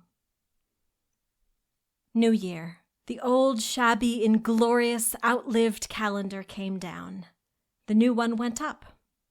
January was a month of storms. It snowed for 3 weeks on end. The thermometer went miles below zero and stayed there. But as Barney and Valancy pointed out to each other, there were no mosquitoes, and the roar and crackle of their big fire drowned the howls of the north wind. Goodluck and Banjo waxed fat and developed resplendent coats of thick, silky fur. Nip and Tuck had gone. "But they'll come back in spring," promised Barney. There was no monotony. Sometimes they had dramatic little private spats that never even thought of becoming quarrels. Sometimes Roaring Abel dropped in, for an evening or a whole day, with his old tartan cap and his long red beard coated with snow. He generally brought his fiddle and played for them, to the delight of all except Banjo, who would go temporarily insane and retreat under Valancy's bed. Sometimes Abel and Barney talked while Valancy made candy for them. Sometimes they sat and smoked in silence a la Tennyson and Carlyle until the Blue Castle reeked and Valancy fled to the open. Sometimes they played checkers fiercely and silently the whole night through. Sometimes they all ate the russet apples Abel had brought, while the jolly old clock ticked the delightful minutes away. A plate of apples, an open fire, and a jolly good book are a fair substitute for heaven, vowed Barney. Anyone can have the streets of gold. Let's have another whack at Carmen. It was easier now for the Stirlings to believe Valancy of the dead. Not even dim rumors of her having been over at the port came to trouble them, though she and Barney used to skate there occasionally to see a movie and eat hot dogs shamelessly at the corner stand afterwards. Presumably, none of the Stirlings ever thought about her, except Cousin Georgiana, who used to lie awake worrying about poor Doss. Did she have enough to eat? Was that dreadful creature good to her? Was she warm enough at nights? Valancy was quite warm at nights, She used to wake up and revel silently in the coziness of those winter nights on that little island in the frozen lake. The nights of other winters had been so cold and long. Valancy hated to wake up in them and think about the bleakness and emptiness of the day that had passed, and the bleakness and emptiness of the day that would come.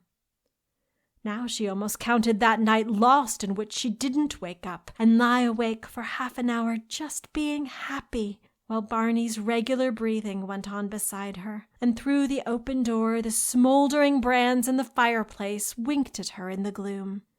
It was very nice to feel a little lucky cat jump up on your bed in the darkness and snuggle down at your feet purring, but Banjo would be sitting dourly by himself out in front of the fire like a brooding demon. At such moments, Banjo was anything but canny, but Valancy loved his uncanniness.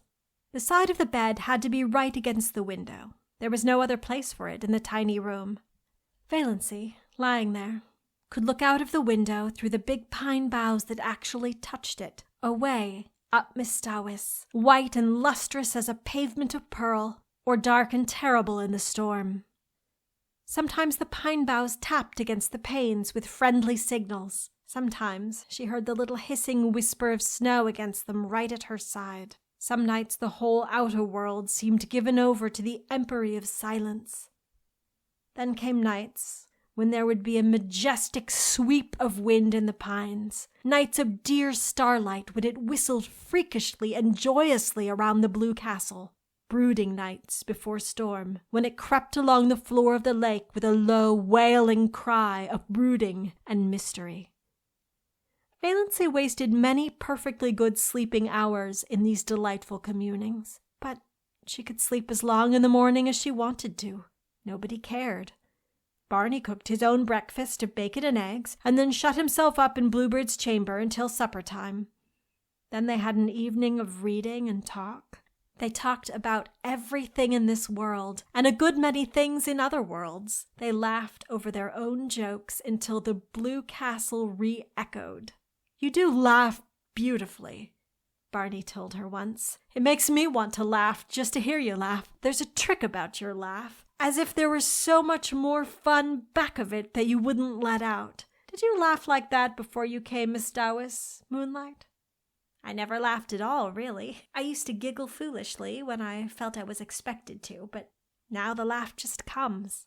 It struck Valancy more than once that Barney himself laughed a great deal oftener than he used to, and that his laugh had changed.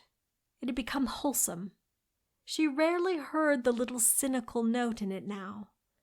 Could a man laugh like that who had crimes on his conscience? Yet Barney must have done something. Valancy had indifferently made up her mind as to what he had done. She concluded that he was a defaulting bank cashier. She'd found in one of Barney's books an old clipping cut from a Montreal paper in which a vanished defaulting cashier was described. The description applied to Barney, as well as to a half-dozen other men Valancy knew, and from some casual remarks he'd dropped from time to time, she concluded that he knew Montreal rather well. Valancy had it all figured out in the back of her mind. Barney had been in a bank. He was tempted to take some money to speculate, meaning, of course, to put it back. He had got in deeper and deeper, until he found there was nothing for it but flight. It had happened so to scores of men. He had, Valancy was absolutely certain, never meant to do wrong. Of course, the name of the man in the clipping was Bernard Craig, but Valancy had always thought that Snaith was an alias. Not that it mattered.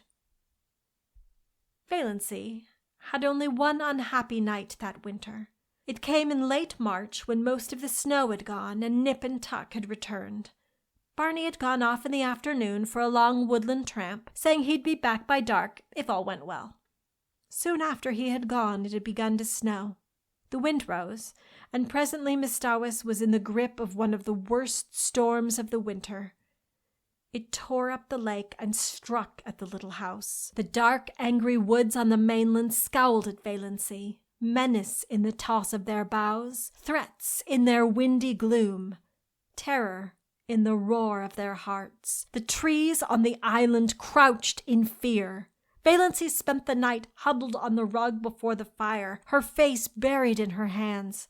when she was not vainly peering from the oriel in a futile effort to see through the furious smoke of wind and snow that had once been blue-dimpled Miss Dowis. Where was Barney? Lost on the merciless lakes, sinking exhausted in the drifts of the pathless woods? Valancy died 100 deaths that night and paid in full for all the happiness of her blue castle. When morning came, the storm broke and cleared. The sun shone gloriously over Miss Dowis, and at noon Barney came home. Valancy saw him from the oriel as he came around a wooded point, slender and black against the glistening white world. She did not run to meet him.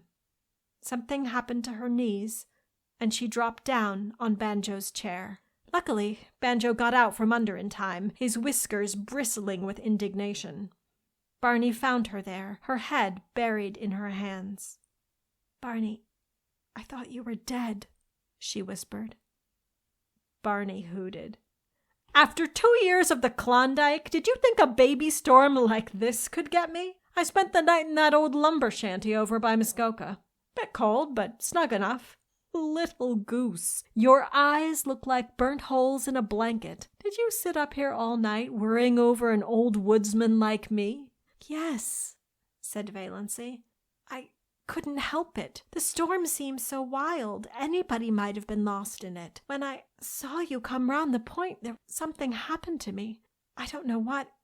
It was as if I had died and come back to life. I can't describe it any other way." End of chapter 32.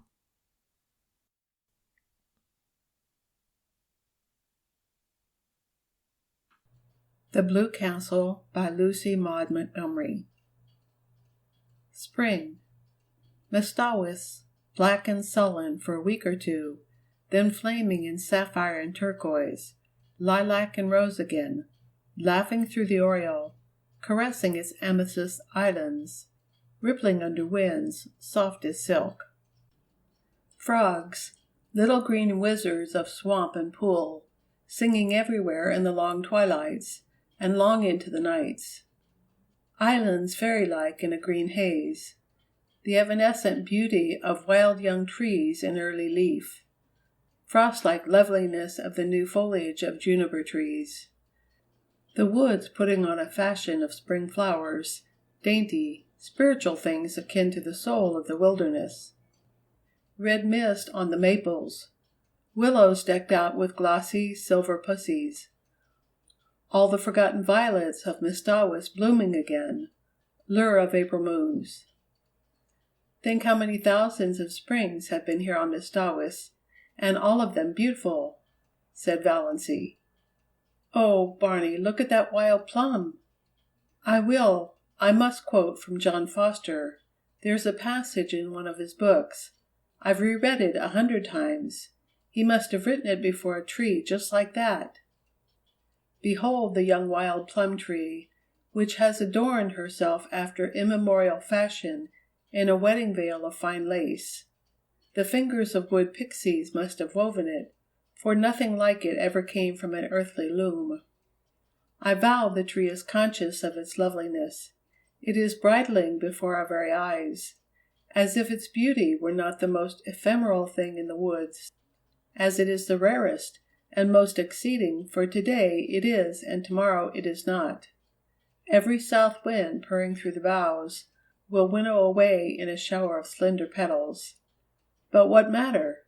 Today it is queen of the wild places, and it is always today in the woods. "I'm sure you feel much better since you've got that out of your system," said Barney heartlessly. "Here's a patch of dandelions," said Valancy, unsubdued. "Dandelions shouldn't grow in the woods, though. They haven't any sense of the fitness of things at all. They are too cheerful and self-satisfied. They haven't any of the mystery and reserve of the real wood flowers." "In short, they've no secrets," said Barney. "But wait a bit. The woods will have their own way, even with those obvious dandelions. In a little while, all that obtrusive yellowness and complacency will be gone, and we'll find here misty, phantom-like globes, hovering over those long grasses in full harmony with the traditions of the forest. "That sounds John Fosterish," teased Valancy. "What have I done that deserved a slam like that?" complained Barney. One of the earliest signs of spring was the renaissance of Lady Jane. Barney put her on roads that no other car would look at, and they went through deer wood in mud to the axles. They passed several Stirlings, who groaned and reflected that now spring was come and they would encounter that shameless pair everywhere. Valancy, prowling about Deerwood shops, met Uncle Benjamin on the street, but he did not realize until he had gone 2 blocks further on that the girl in the scarlet-collared blanket coat, with cheeks reddened in the sharp April air, and the fringe of black hair over laughing, slanted eyes, was Valancy. When he did realize it, Uncle Benjamin was indignant. What business had Valancy to look like a young girl? The way of the transgressor was hard. Had to be. Scriptural and proper. Yet Valancy's path couldn't be hard. She wouldn't look like that if it were. There was something wrong. It was almost enough to make a man turn modernist. Barney and Valancy clanged on to the port, so that it was dark when they went through Deerwood again. At her old home, Valancy, seized with a sudden impulse, got out, opened the little gate, and tiptoed around to the sitting-room window. There sat her mother and Cousin Stickles, drearily, grimly knitting, baffling and inhuman as ever.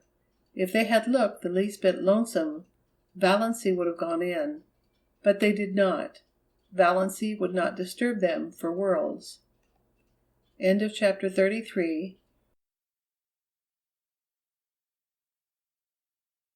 The Blue Castle by Lucy Maud Montgomery. Valancy had 2 wonderful moments that spring. One day, coming home through the woods, with her arms full of trailing arbutus and creeping spruce, she met a man who she knew must be Allen Tierney. Allen Tierney, the celebrated painter of beautiful women. He lived in New York in winter, but he owned an island cottage at the northern end of Mistawis, to which he always came the minute the ice was out of the lake. He was reputed to be a lonely, eccentric man. He never flattered his sitters. There was no need to, for he would not paint anyone who required flattery.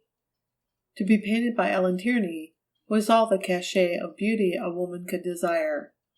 Valancy had heard so much about him that she couldn't help turning her head back over her shoulder for another shy, curious look at him. A shaft of pale spring sunlight fell through a great pine athwart her bare black head and her slanted eyes. She wore a pale green sweater and had bound a fillet of lenna vine about her hair. The feathery fountain of trailing spruce overflowed her arms and fell around her. Allen Tierney's eyes lighted up. "I've had a caller," said Barney the next afternoon, when Valancy had returned from another flower quest. "Who?" Valancy was surprised but indifferent. She began filling a basket with arbutus. "Allen Tierney. He wants to paint you, Moonlight."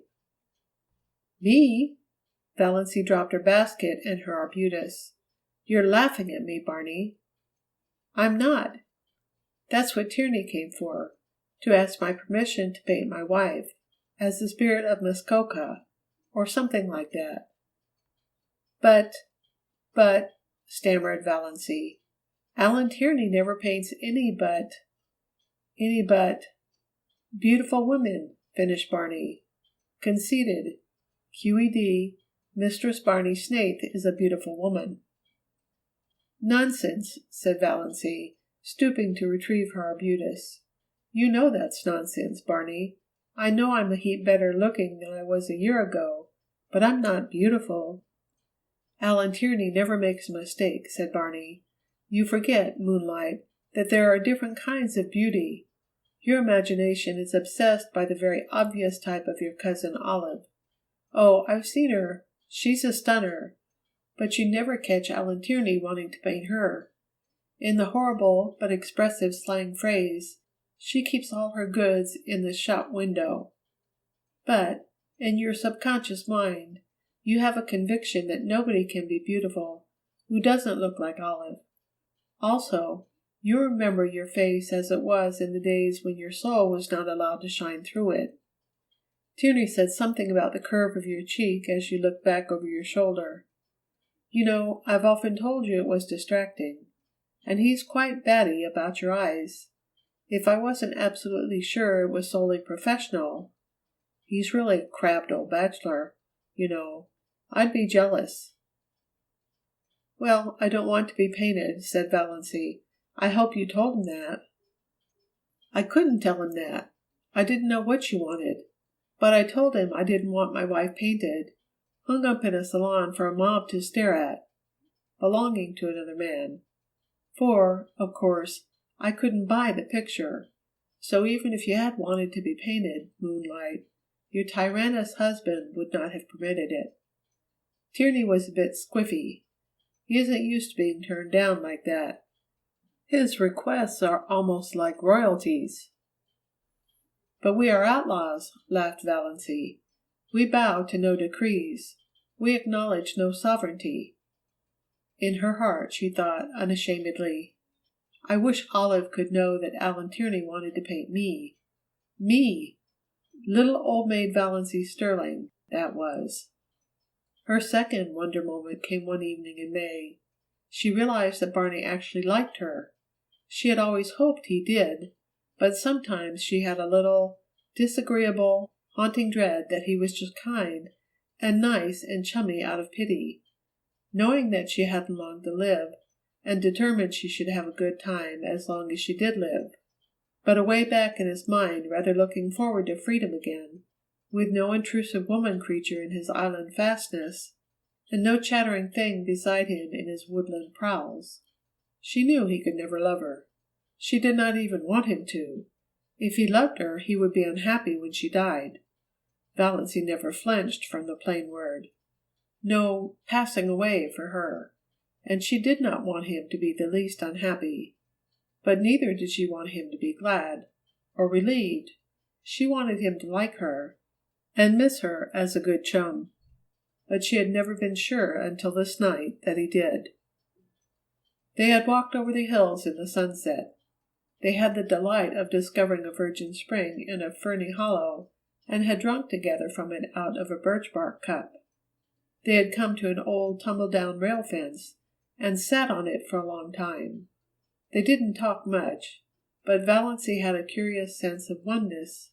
She knew that she couldn't have felt that if he hadn't liked her. "You nice little thing," said Barney suddenly. "Oh, you nice little thing. Sometimes I feel you're too nice to be real, that I'm just dreaming you." Why can't I die now, this very minute, when I am so happy, thought Valancy. Well, it couldn't be so very long now. Somehow, Valancy had always felt she would live out the year Dr. Trent had allotted. She had not been careful, she had never tried to be, but somehow she had always counted on living out her year. She had not let herself think about it at all. But now, sitting here beside Barney, with her hand in his, a sudden realization came to her. She had not had a heart attack for a long while, 2 months at least. The last one she had had was 2 or 3 nights before. Barney was out in the storm. Since then she had not remembered she had a heart.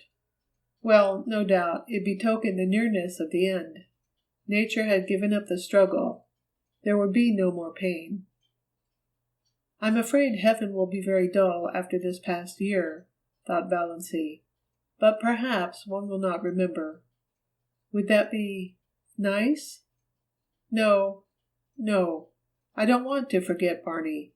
I'd rather be miserable in heaven remembering him than happy forgetting him.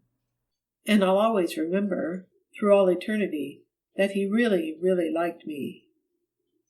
End of chapter 34. The Blue Castle by Lucy Maud Montgomery. 30 seconds can be very long sometimes, long enough to work a miracle or a revolution. In 30 seconds, life changed wholly for Barney and Valancy Snaith. They had gone around the lake one June evening in their disappearing propeller, fished for an hour in a little creek, left their boat there, and walked up through the woods to Port Lawrence, 2 miles away. Valancy prowled a bit in the shops and got herself a new pair of sensible shoes.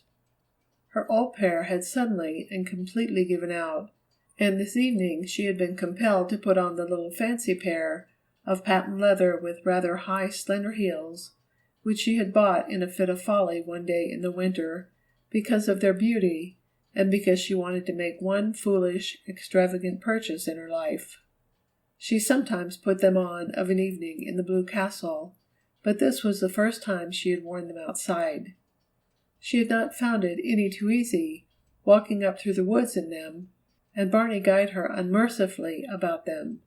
But in spite of the inconvenience, Valancy secretly rather liked the look of her trim ankles and high instep above those pretty, foolish shoes, and did not change them in the shop as she might have done. The sun was hanging low above the pines when they left Port Lawrence. To the north of it, the woods closed around the town quite suddenly. Valancy always had a sense of stepping from one world to another, from reality to fairyland when she went out of Port Lawrence, and in a twinkling found it shut off behind her by the armies of the pines. 1.5 miles from Port Lawrence, there was a small railroad station with a little station house, which, at this hour of the day, was deserted, since no local train was due. Not a soul was in sight when Barney and Valancy emerged from the woods. Off to the left, a sudden curve in the track hid it from view, but over the tree-tops beyond, the long plume of smoke betokened the approach of a through train. The rails were vibrating to its thunder as Barney stepped across the switch. Valancy was a few steps behind him, loitering to gather June bells along the little, winding path. But there was plenty of time to get across before the train came. She stepped unconcernedly over the first rail. She could never tell how it happened. The ensuing 30 seconds always seemed, in her recollection, like a chaotic nightmare in which she endured the agony of 1,000 lifetimes. The heel of her pretty, foolish shoe caught in a crevice of the switch. She could not pull it loose. "Barney! Barney!" she called in alarm. Barney turned, saw her predicament, saw her ashen face, dashed back. He tried to pull her clear. He tried to wrench her foot from the prisoning hold. In vain. In a moment the train would sweep around the curve, would be on them. "Go! Go! Quick! You'll be killed, Barney!" shrieked Valancy, trying to push him away. Barney dropped on his knees, ghost white, frantically tearing at her shoelace. The knot defied his trembling fingers. He snatched a knife from his pocket and slashed at it. Valancy still strove blindly to push him away. Her mind was full of the hideous thought that Barney was going to be killed. She had not thought of her own danger. "Barney, go! Go! For God's sake, go!" "Never!" muttered Barney between his set teeth. He gave one mad wrench at the lace. As the train thundered around the curve, he sprang up and caught Valancy, dragging her clear, leaving her shoe behind her.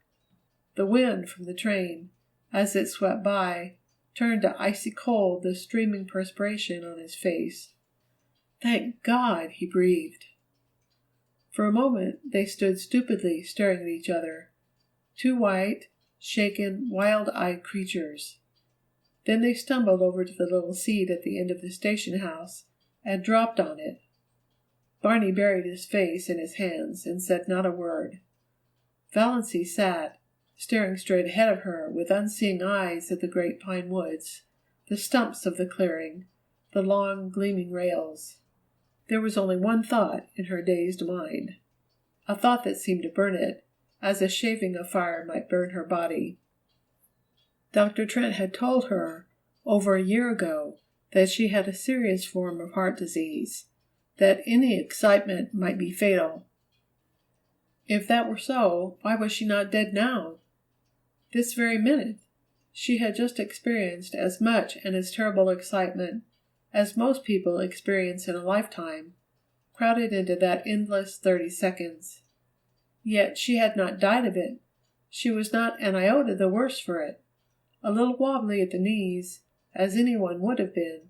A quicker heartbeat, as anyone would have. Nothing more. Why? Was it possible Dr. Trent had made a mistake? Valancy shivered as if a cold wind had suddenly chilled her to the soul. She looked at Barney, hunched up beside her. His silence was very eloquent. Had the same thought occurred to him? Did he suddenly find himself confronted by the appalling suspicion that he was married, not for a few months or a year, but for good and all, to a woman he did not love and who had foisted herself upon him by some trick or lie? Valancy turned sick before the horror of it. It could not be. It would be too cruel, too devilish. Dr. Trent couldn't have made a mistake. Impossible. He was one of the best heart specialists in Ontario. She was foolish, unnerved by the recent horror. She remembered some of the hideous spasms of pain she had had. There must be something serious the matter with her heart, to account for them. But she had not had any for nearly 3 months. Why? Presently Barney bestirred himself. He stood up, without looking at Valancy, and said casually, "I suppose we'd better be hiking back. Sun's getting low. Are you good for the rest of the road?" "I think so," said Valancy, miserably. Barney went across the clearing and picked up the parcel he had dropped, the parcel containing her new shoes. He brought it to her and let her take out the shoes, and put them on without any assistance, while he stood with his back to her and looked out over the pines. They walked in silence down the shadowy trail to the lake. In silence Barney steered his boat into the sunset miracle that was Mistawis. In silence they went around feathery headlands and across coral bays, and silver rivers where canoes were slipping up and down in the afterglow. In silence they went past cottages, echoing with music and laughter. In silence drew up at the landing place below the blue castle. Valancy went up the rock steps and into the house. She dropped miserably on the first chair she came to, and sat there staring through the oriel, oblivious of Good Luck's frantic purrs of joy and Banjo's savage glares of protest at her occupancy of his chair. Barney came in a few minutes later. He did not come near her, but he stood behind her and asked gently if she felt any the worse for her experience. Valancy would have given her a year of happiness to have been able honestly to answer, "Yes." "No," she said flatly. Barney went into Bluebeard's chamber and shut the door. She heard him pacing up and down, up and down. He had never paced like that before. And an hour ago, only an hour ago, she had been so happy. End of chapter 35.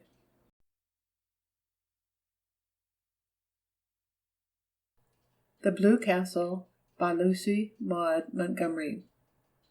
Finally, Valancy went to bed. Before she went, she reread Dr. Trent's letter. It comforted her a little. So positive, so assured. The writing so black and steady. Not the writing of a man who didn't know what he was writing about. But she could not sleep. She pretended to be asleep when Barney came in. Barney pretended to go to sleep. But Valancy knew perfectly well he wasn't sleeping any more than she was. She knew he was lying there, staring through the darkness. Thinking of what? Trying to face what? Valancy, who had spent so many happy, wakeful hours of night lying by that window, now paid the price of them all in this one night of misery. A horrible, portentous fact was slowly looming out before her from the nebula of surmise and fear. She could not shut her eyes to it, push it away, ignore it. There could be nothing seriously wrong with her heart, no matter what Dr. Trent had said. If there had been, Those 30 seconds would have killed her. It was no use to recall Dr. Trent's letter and reputation. The greatest specialists made mistakes sometimes. Dr. Trent had made one. Towards morning, Valancy fell into a fitful doze with ridiculous dreams. One of them was of Barney taunting her with having tricked him. In her dream, she lost her temper and struck him violently on the head with a rolling pin. He proved to be made of glass, and shivered into splinters all over the floor.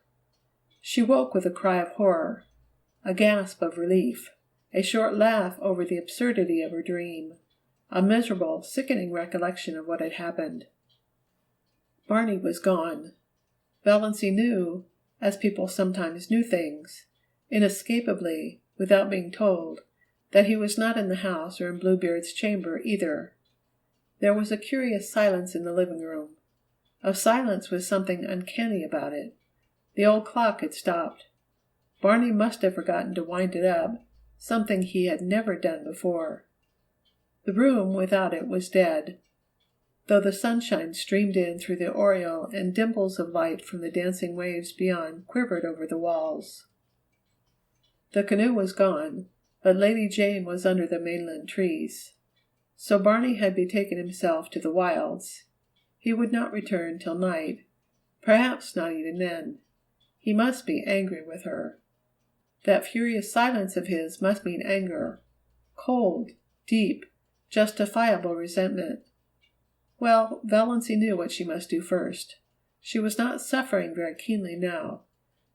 Yet the curious numbness that pervaded her being was in a way worse than pain. It was as if something in her had died. She forced herself to cook and eat a little breakfast. Mechanically she put the Blue Castle in perfect order. Then she put on her hat and coat, locked the door, and hid the key in the hollow of the old pine, and crossed to the mainland in the motorboat. She was going into Deerwood to see Dr. Trent. She must know. End of chapter 36.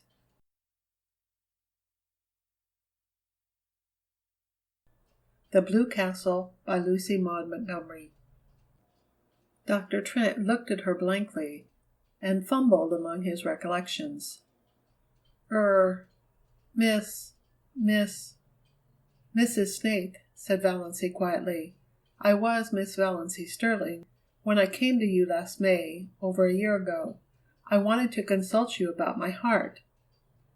Dr. Trent's face cleared. Oh, of course, I remember now. I'm really not to blame for not knowing you. You've changed splendidly. And married. Well, it has agreed with you. You don't look much like an invalid now, eh? I remember that day. I was badly upset. Hearing about poor Ned bowled me over.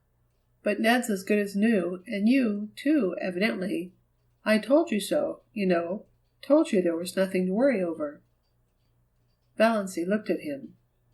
You told me, in your letter, she said slowly, with a curious feeling that someone else was talking through her lips, that I have angina pectoris, in the last stages, complicated with an aneurysm, that I might die any minute, that I couldn't live longer than a year. Dr. Trent stared at her. Impossible, he said blankly. I couldn't have told you that. Valancy took his letter from her bag and handed it to him. Miss Valancy Stirling, he read. Yes. Of course I wrote you, on the train, that night, but I told you there was nothing serious. Read your letter, insisted Valancy. Dr. Trent took it out, unfolded it, glanced over it. A dismayed look came into his face. He jumped to his feet and strode agitatedly about the room. Good heavens! This is the letter I meant for old Miss Jane Stirling. From Port Lawrence. She was here that day, too. I sent you the wrong letter. What unpardonable carelessness! But I was beside myself that night. My God, and you believe that? You believed, but you didn't. You went to another doctor. Valancy stood up, turned round, looked foolishly about her, and sat down again. I believed it, she said faintly. I didn't go to any other doctor. I It would take too long to explain, but I believed I was going to die soon." Dr. Trent halted before her. "I can never forgive myself. What a year you must have had! But you don't look I can't understand." "Never mind," said Valancy dully. "And so there's nothing the matter with my heart?" "Well, nothing serious. You had what is called a pseudo-angina. It's never fatal, passes away completely with proper treatment, or sometimes with a shock of joy. Have you been troubled much with it?" "Not at all since March," answered Valancy. She remembered the marvelous feeling of recreation she had had when she saw Barney coming home safe after the storm. Had that shock of joy cured her? "Then likely you're all right. I told you what to do in the letter you should have got, and of course I supposed you'd go to another doctor. Child, why didn't you?" "I didn't want anybody to know." "Idiot," said Dr. Trent bluntly. "I can't understand such folly. And poor old Miss Stirling. She must have got your letter, telling her there was nothing serious the matter." Well, it couldn't have made any difference. Her case was hopeless. Nothing that she could have done or left undone could have made any difference. I was surprised she lived as long as she did. 2 months. She was here that day, not long before you. I hated to tell her the truth. You think I'm a blunt old curmudgeon, and my letters are blunt enough. I can't soften things, but I'm a sniveling coward when it comes to telling a woman, face to face, that she's got to die soon. I told her I'd look up some features of the case I wasn't quite sure of, and let her know the next day. But you got her letter. Look here. Dear Miss Sterling. Yes, I noticed that, but I thought it a mistake. I didn't know there were any Stirlings in Port Lawrence. She was the only one, a lonely old soul, lived by herself with only a little home girl. She died 2 months after she was here, died in her sleep. My mistake couldn't have made any difference to her. But you, I can't forgive myself for inflicting a year's misery on you. It's time I retired, all right, when I do things like that, even if my son was supposed to be fatally injured. Can you ever forgive me?" "A year of misery?" Valancy smiled a tortured smile as she thought of all the happiness Dr. Trent's mistake had bought her. But she was paying for it now. Oh, she was paying. If to feel was to live, she was living with a vengeance. She let Dr. Trent examine her and answered all his questions. When he told her she was fit as a fiddle and would probably live to be 100, she got up and went away silently. She knew that there were a great many horrible things outside waiting to be thought over. Dr. Trent thought she was odd. Anybody would have thought, from her hopeless eyes and woebegone face, that he had given her a sentence of death instead of life. Snaith? Snaith? Who the devil had she married? He had never heard of Snaiths in Deerwood. And she had been such a sallow, faded little old maid. Gad, but marriage had made a difference in her, anyhow, whoever Snaith was. Snaith? Dr. Trent remembered. That rapscallion Upback. Had Valancy Stirling married him? And her clan had let her? Well, probably that solved the mystery. She had married in haste and repented at leisure, and that was why she wasn't overjoyed at learning she was a good insurance prospect, after all. Married? To God knew whom? Or what? Jailbird? Defaulter? Fugitive from justice? It must be pretty bad if she had looked to death as a release, poor girl. But why were women such fools? Dr. Trent dismissed Valancy from his mind, though to the day of his death he was ashamed of putting those letters into the wrong envelopes. End of chapter 37. The Blue Castle by Lucy Maud Montgomery. Valancy walked quickly through the back streets and through Lover's Lane.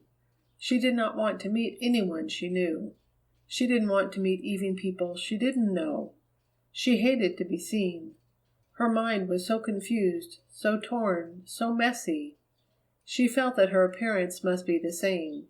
She drew a sobbing breath of relief as she left the village behind, and found herself on the up-back road.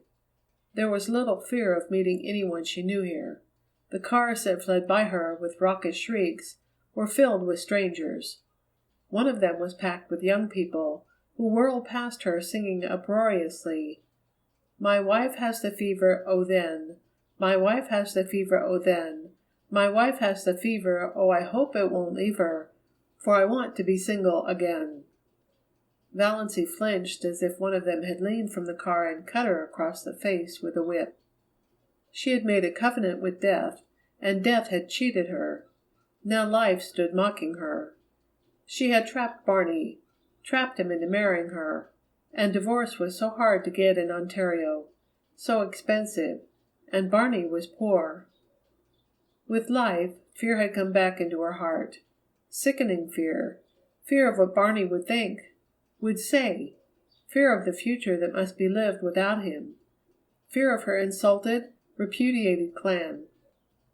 She had had one draught from a divine cup, and now it was dashed from her lips, with no kind, friendly death to rescue her. She must go on living and longing for it.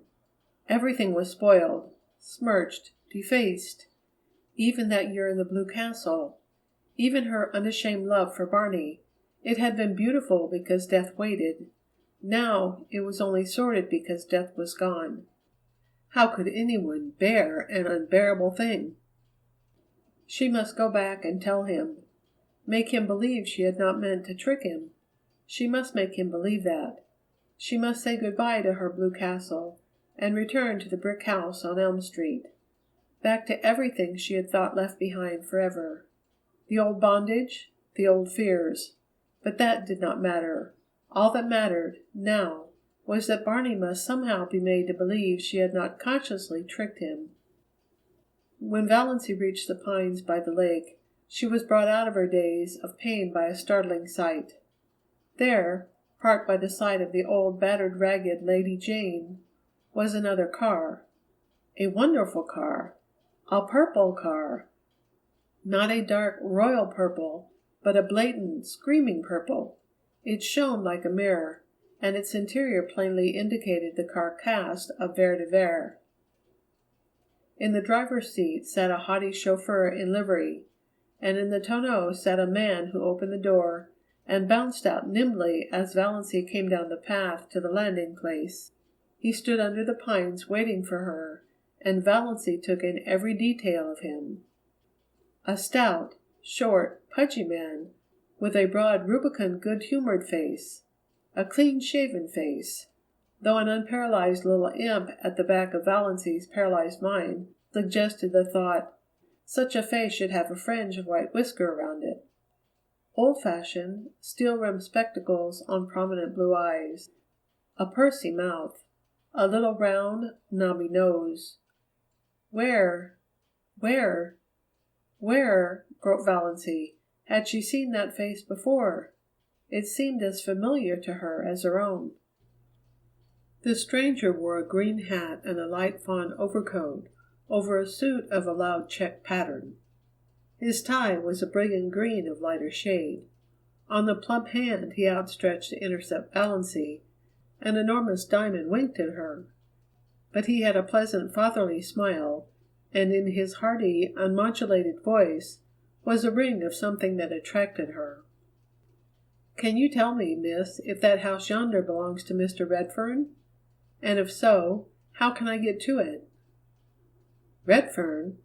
A vision of bottles seemed to dance before Valancy's eyes. Long bottles of bitters, round bottles of hair tonic, square bottles of liniment, short, corpulent little bottles of purple pills, and all of them bearing that very prosperous, beaming moon face and steel-rimmed spectacles on the label. Dr. Redfern. "No," said Valancy faintly. "No, That house belongs to Mr. Snaith." Dr. Redfern nodded. "Yes, I understand Bernie's been calling himself Snaith. Well, it's his middle name. Was his poor mother's. Bernard Snaith Redfern. That's him.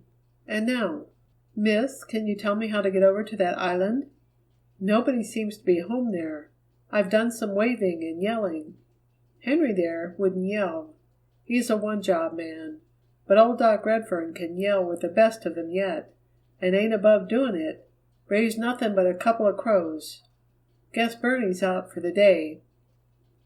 "He was away when I left this morning," said Valancy. "I suppose he hasn't come home yet." She spoke flatly and tonelessly. This last shock had temporarily bereft her of whatever little power of reasoning had been left her by Dr. Trent's revelation. In the back of her mind the aforesaid little imp was jeeringly repeating a silly old proverb. It never rains, but it pours. But she was not trying to think. What was the use? Dr. Redfern was gazing at her in perplexity. "When you left this morning? Do you live over there?" He waved his diamond at the Blue Castle. "Of course," said Valancy stupidly. "I'm his wife." Dr. Redfern took out a yellow silk handkerchief, removed his hat, and mopped his brow. He was very bald, and Valancy's imp whispered, "Why be bald? Why lose your manly beauty? Try Redfern's hair vigor. It keeps you young." "Excuse me," said Dr. Redfern. "This is a bit of a shock." "Shocks seem to be in the air this morning." The imp said this out loud before Valancy could prevent it. "I didn't know Bernie was married. I didn't think he would have got married without telling his old dad." Were Dr. Redfern's eyes misty? Amid her own dull ache of misery and fear and dread, Valancy felt a pang of pity for him. "Don't blame him," she said hurriedly. It wasn't his fault. It was all my doing." "You didn't ask him to marry you, I suppose," twinkled Dr. Redfern. "He might have let me know. I'd have got acquainted with my daughter-in-law before this if he had. But I'm glad to meet you now, my dear, very glad. You look like a sensible young woman. I used to sort of fear Barney'd pick out some pretty bit of fluff just because she was good-looking. They were all after him, of course. Wanted his money, eh? Didn't like the pills and the bitters but liked the dollars, eh? Wanted to dip their pretty little fingers in old Doc's millions, eh?" "Millions?" said Valancy faintly. She wished she could sit down somewhere. She wished she could have a chance to think. She wished she and the Blue Castle could sink to the bottom of Mistawas and vanish from human sight forevermore. "Millions," said Dr. Redfern complacently, "and Bernie chucks them for that." Again he shook the diamond contemptuously at the Blue Castle. "Wouldn't you think he'd have more sense? And all on account of a white bit of a girl. He must have got over that feeling, anyhow, since he's married. You must persuade him to come back to civilization. All nonsense wasting his life like this. Ain't you going to take me over to your house, my dear? I suppose you've some way of getting there." "Of course," said Valancy stupidly. She led the way down to the little cove, where the disappearing propeller boat was snuggled. "Does your man want to come, too?" "Who? Henry? Not he. Look at him sitting there disapproving. Disapproves of the whole expedition.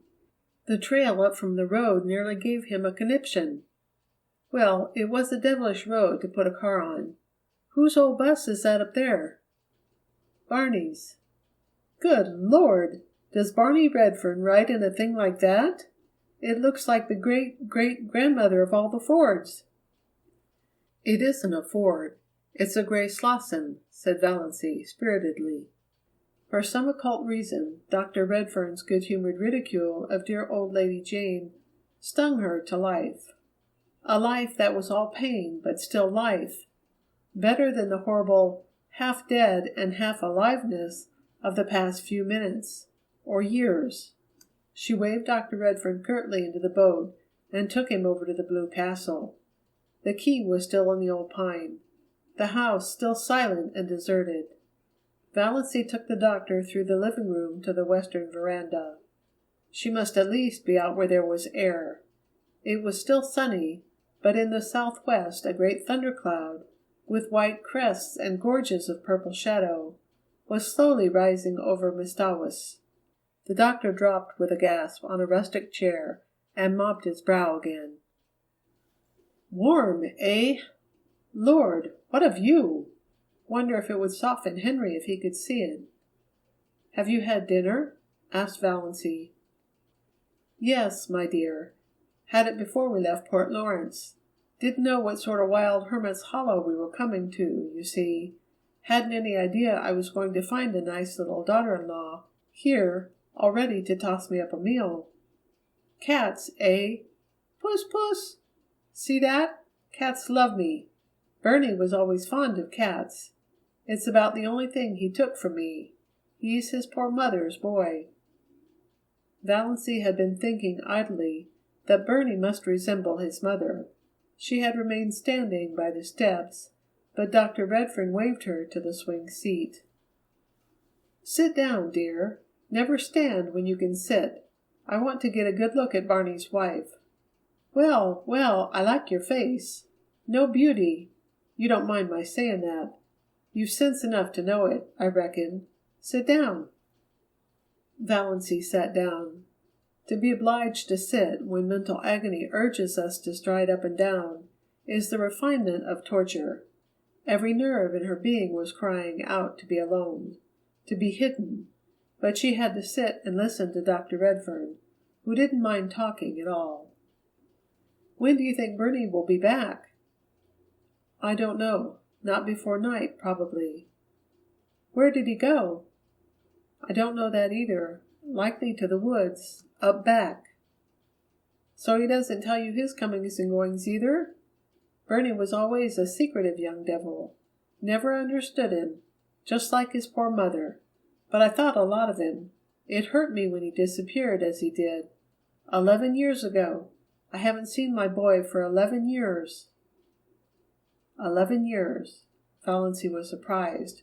It's only 6 since he came here. Oh, he was in the Klondike before that, and all over the world. He used to drop me a line now and then, never give any clue to where he was, but just a line to say he was all right. I suppose he told you all about it. No, I know nothing of his past life, said Valancy with sudden eagerness. She wanted to know. She must know now. It hadn't mattered before. Now she must know all. And she could never hear it from Barney. She might never even see him again. If she did, it would not be to talk of his past. What happened? Why did he leave his home? Tell me, tell me. Well, it ain't much of a story. Just a young fool gone mad because of a quarrel with his girl. Only Bernie was a stubborn fool. Always stubborn. You never could make that boy do anything he didn't want to do. From the day he was born. Yet he was always a quiet, gentle little chap, too. Good as gold. His poor mother died when he was only 2 years old. I'd just begun to make money with my hair vigor. I'd dreamed the formula for it, you see. Some dream that. The cash rolled in. Bernie had everything he wanted. I sent him to the best schools. Private schools. I meant to make a gentleman of him. Never had any chance myself. Meant he should have every chance. He went through McGill, got honors and all that. I wanted him to go in for law. He hankered after journalism and stuff like that. Wanted me to buy a paper for him, or back him in publishing what he called a real, worthwhile, honest-to-goodness Canadian magazine. I suppose I'd have done it. I always did what he wanted me to do. Wasn't he all I had to live for? I wanted him to be happy, and he never was happy. Can you believe it? Not that he said so, but I'd always a feeling that he wasn't happy. Everything he wanted, all the money he could spend, his own bank account, travel, seeing the world, but he wasn't happy. not till he fell in love with Ethel Traverse. Then he was happy for a little while. The cloud had reached the sun, and a great, chill, purple shadow came swiftly over Mistawis. It touched the blue castle, rolled over it. Valancy shivered. Yes, she said, with painful eagerness, though every word was cutting her to the heart. What was she like? Prettiest girl in Montreal, said Dr. Redfern. Oh, she was a looker, all right. Gold hair, shiny as silk, great, big, soft black eyes, skin like milk and roses. Don't wonder Bernie fell for her. And brains as well. She wasn't a bit of fluff. B.A. from McGill. A thoroughbred, too. One of the best families. But a bit lean in the purse, eh? Bernie was mad about her. Happiest young fool you ever saw. Then, the bust-up. What happened? Valancy had taken off her hat and was absently thrusting a pin in and out of it. Good Luck was purring beside her. Banjo was regarding Dr. Redfern with suspicion. Nip and Tuck were lazily cawing in the pines. Mistawis was beckoning. Everything was the same. Nothing was the same. It was 100 years since yesterday. Yesterday, at this time, she and Barney had been eating a belated dinner here with laughter. Laughter? Valancy felt that she had done with laughter forever. And with tears, for that matter. She had no further use for either of them. Blast if I know, my dear. Some fool quarrel, I suppose. Bernie just lit out. Disappeared. He wrote me from the Yukon. Said his engagement was broken and he wasn't coming back.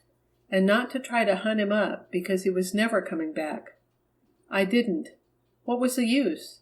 I knew Bernie. I went on piling up money because there wasn't anything else to do. But I was mighty lonely. All I lived for was them little notes now and then from Bernie. Klondike, England, South Africa, China, everywhere. I thought maybe he'd come back some day to his lonesome old dad. Then 6 years ago even the letters stopped. I didn't hear word of or from him till last Christmas. Did he write? No, but he drew a check for $15,000 on his bank account. The bank manager is a friend of mine, one of my biggest shareholders. He'd always promised me he'd let me know if Bernie drew any checks. Bernie had $50,000 there, and he'd never touched a cent of it till last Christmas. The check was made out to Ainsley's, Toronto. Ainsley's? Valancy heard herself saying, Ainsley's?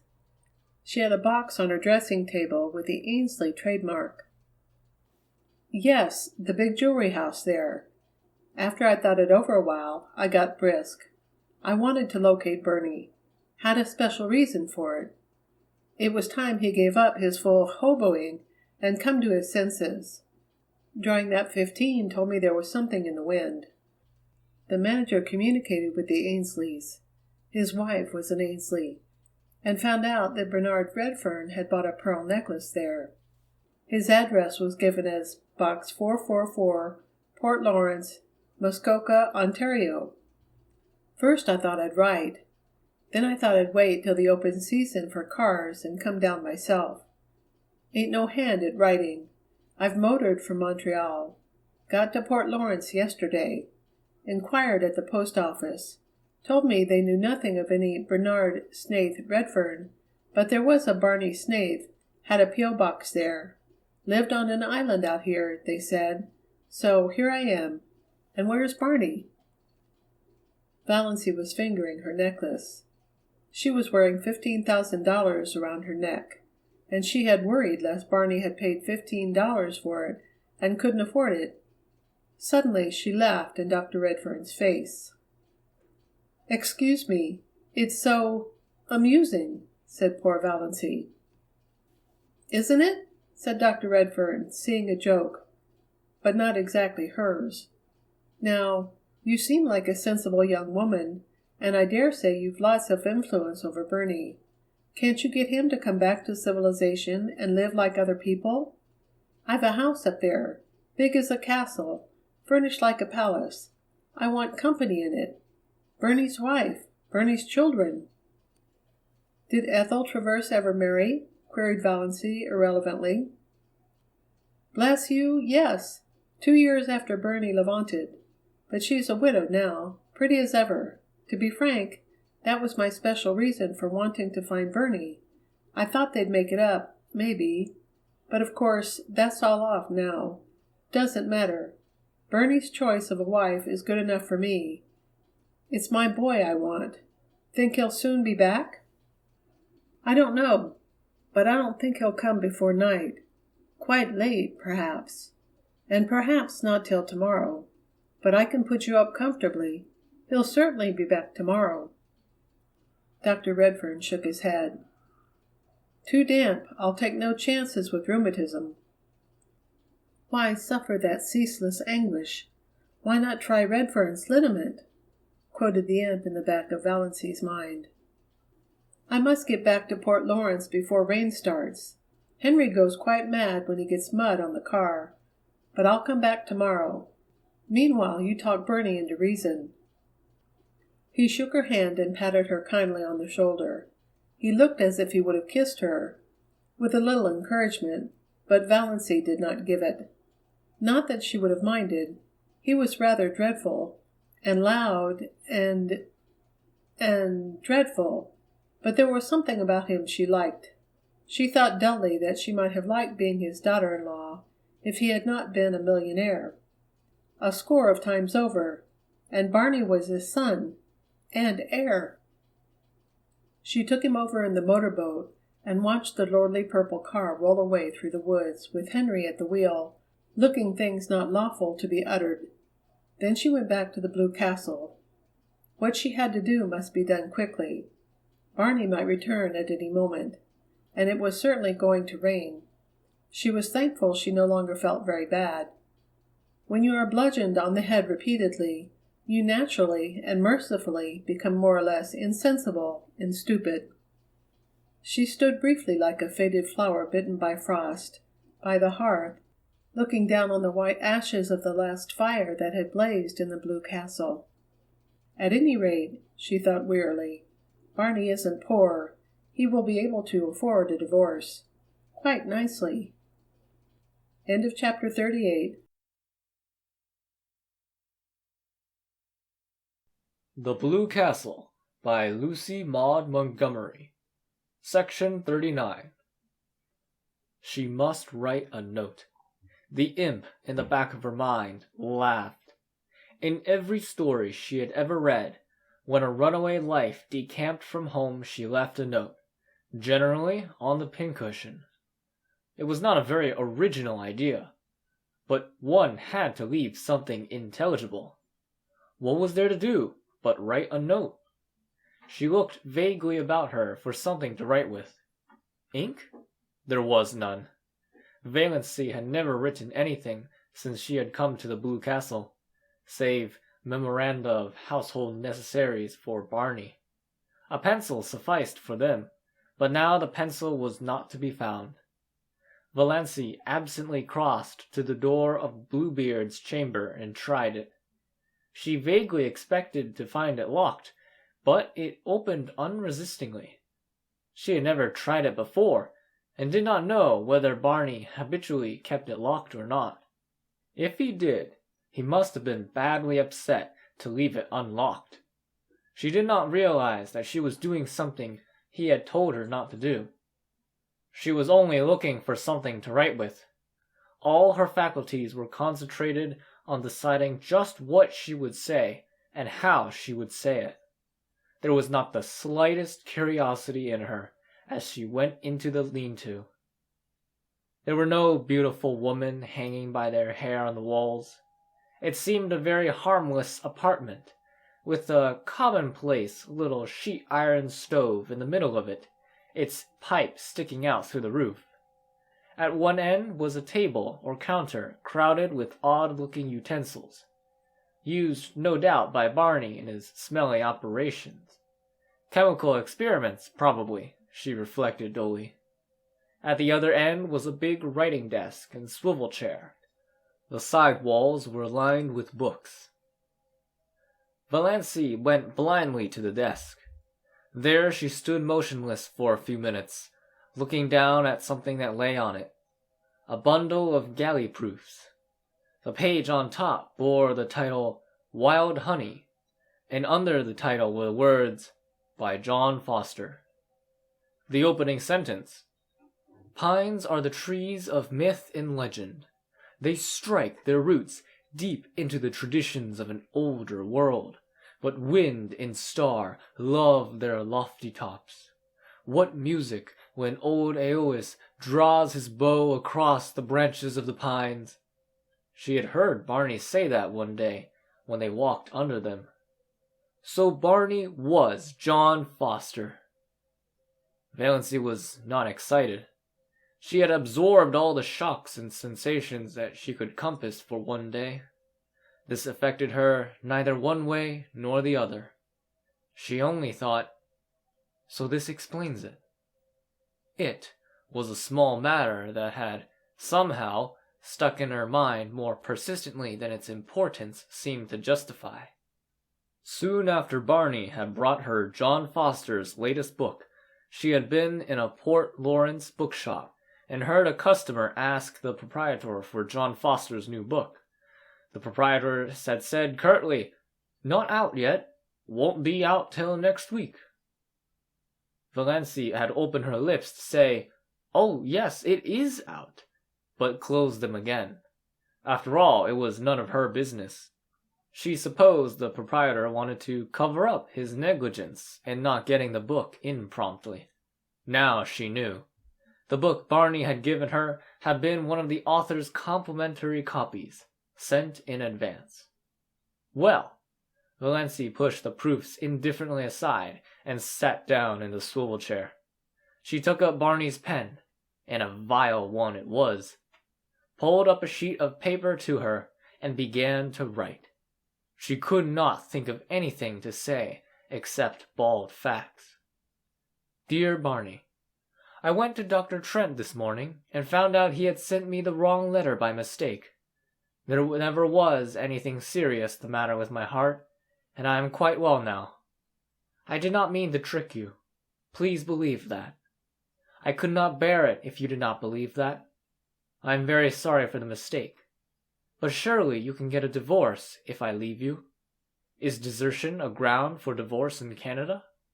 Of course, if there is anything I can do to help or hasten it, I will do it gladly, if your lawyer will let me know. I thank you for all your kindness to me. I shall never forget it. Think as kindly of me as you can, because I did not mean to trap you. Goodbye. Yours gratefully, Valancy. It was very cold and stiff, she knew, but to try to say anything else would be dangerous, like tearing away a dam. She didn't know what torrent of wild incoherences and passionate anguish might pour out. In a postscript she added, Your father was here today. He is coming back tomorrow. He told me everything. I think you should go back to him. He is very lonely for you. She put the letter in an envelope, wrote Barney across it, and left it on the desk.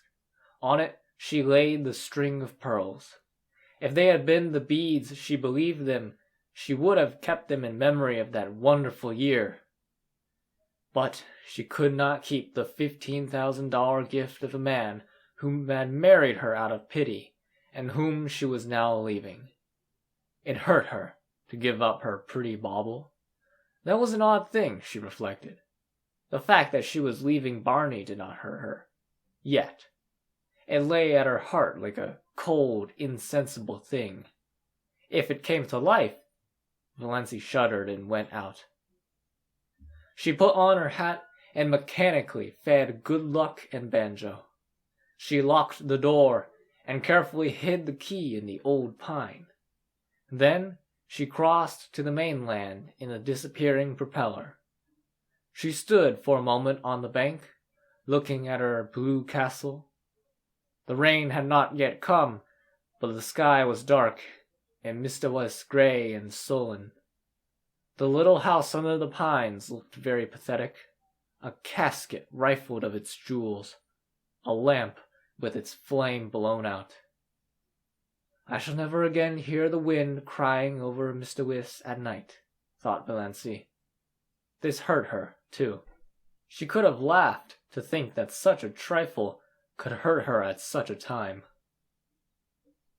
End of chapter 39.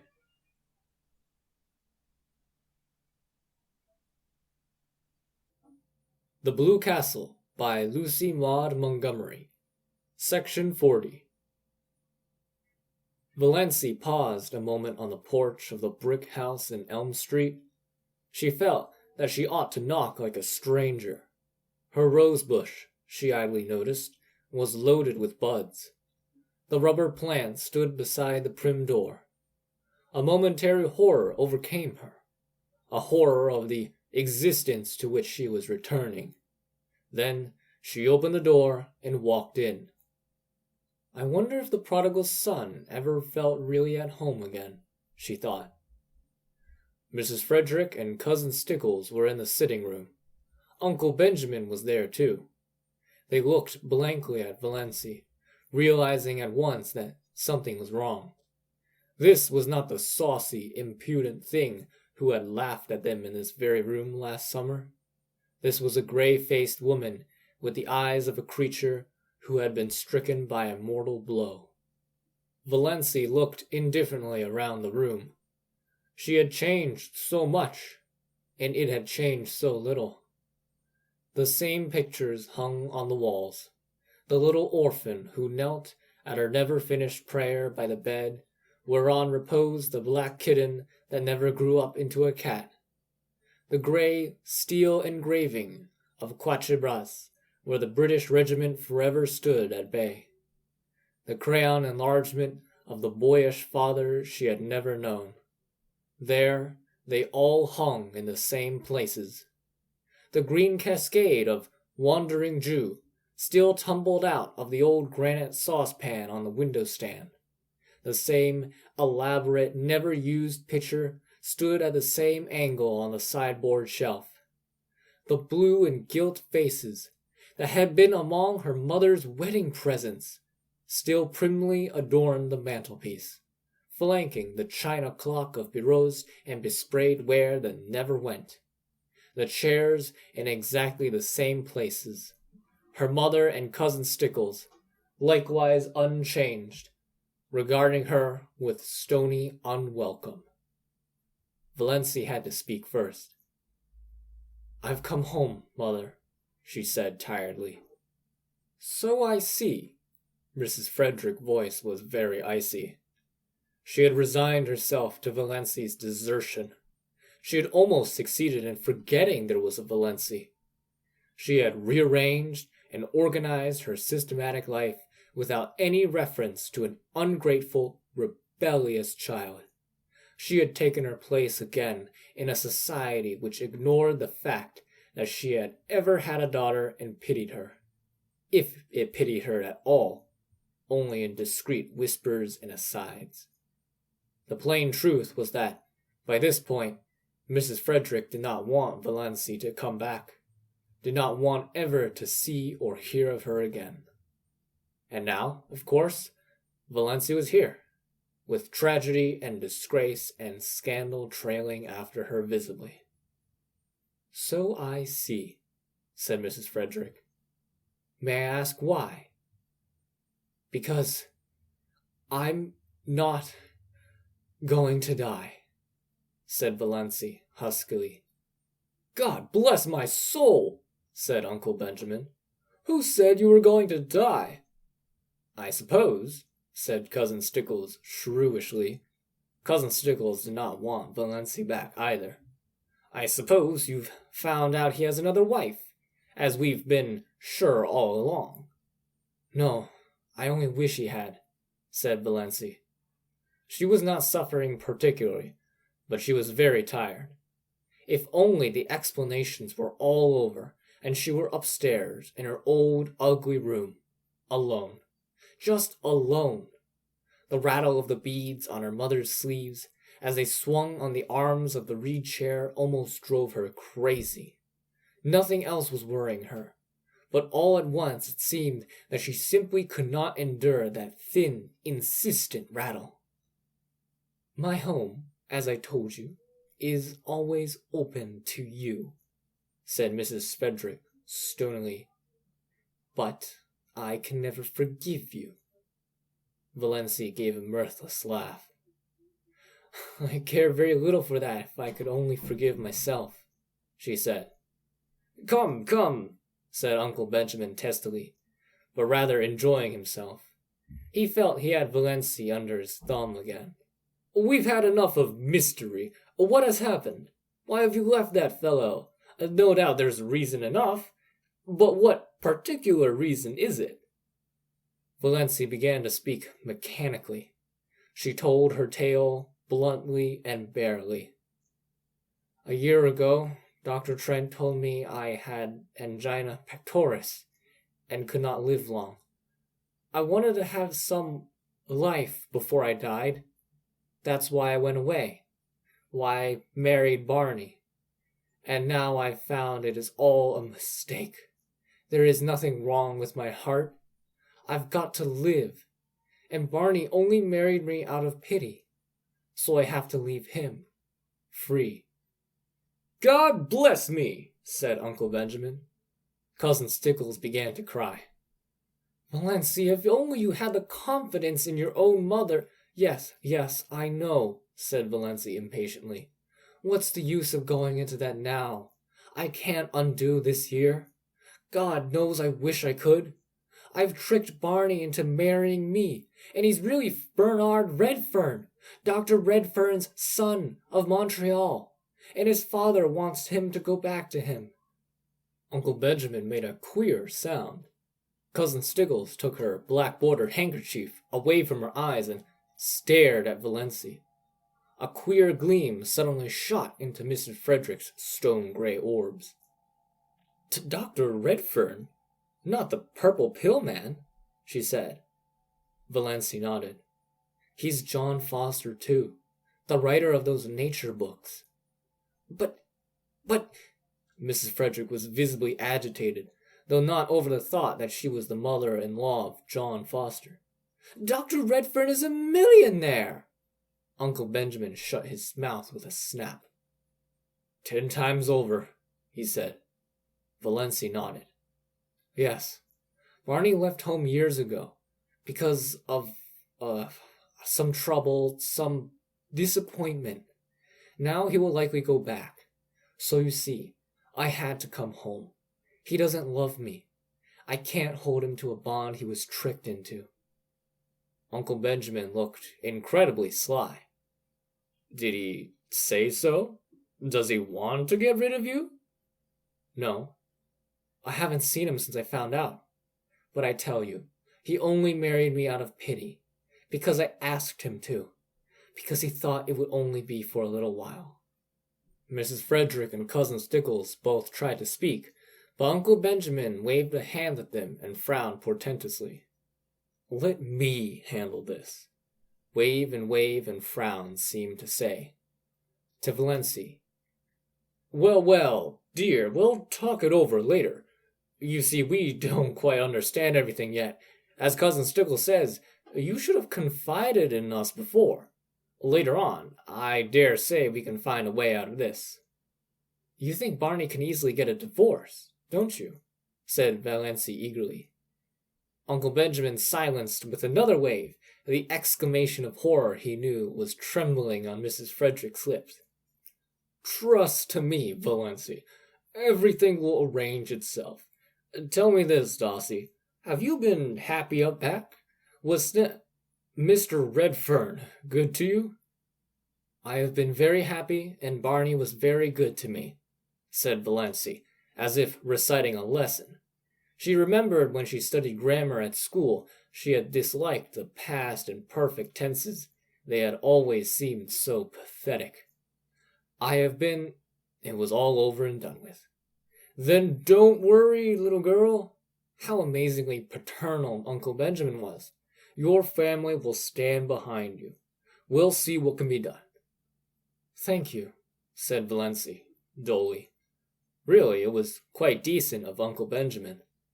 Can I go and lie down a little while? I'm tired. Of course you're tired. Uncle Benjamin patted her hand gently. Very gently. All worn out and nervous, go and lie down, by all means. You'll see things in quite a different light after you've had a good sleep. He held the door open. As she went through, he whispered, What is the best way to keep a man's love? Valancy smiled wanly, but she had come back to the old life, the old shackles. What? She asked as meekly as of yore. Not to return it, said Uncle Benjamin with a chuckle. He shut the door and rubbed his hands, nodded and smiled mysteriously round the room. Poor little Doss, he said pathetically. Do you really suppose that Snaith can actually be Dr. Redfern's son? Gasped Mrs. Frederick. I see no reason for doubting it. She says Dr. Redfern has been there. Why, the man is rich as wedding cake. Amelia, I've always believed there was more in Doss than most people thought. You kept her down too much, repressed her. She never had a chance to show what was in her. And now she's landed a millionaire for a husband. But, hesitated Mrs. Frederick, they told terrible tales about him. All gossip and invention, all gossip and invention.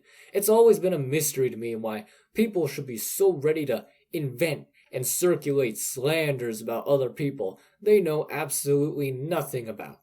I can't understand why you paid so much attention to gossip and surmise. Just because he didn't choose to mix up with everybody, people resented it. I was surprised to find what a decent fellow he seemed to be that time he came into the store with Valancy. I discounted all the yarns then and there. But he was seen dead drunk in Port Lawrence once, said Cousin Stickles, doubtfully, yet as one very willing to be convinced to the contrary. Who saw him? Demanded Uncle Benjamin truculently. Who saw him? Old Jimmy Strang said he saw him.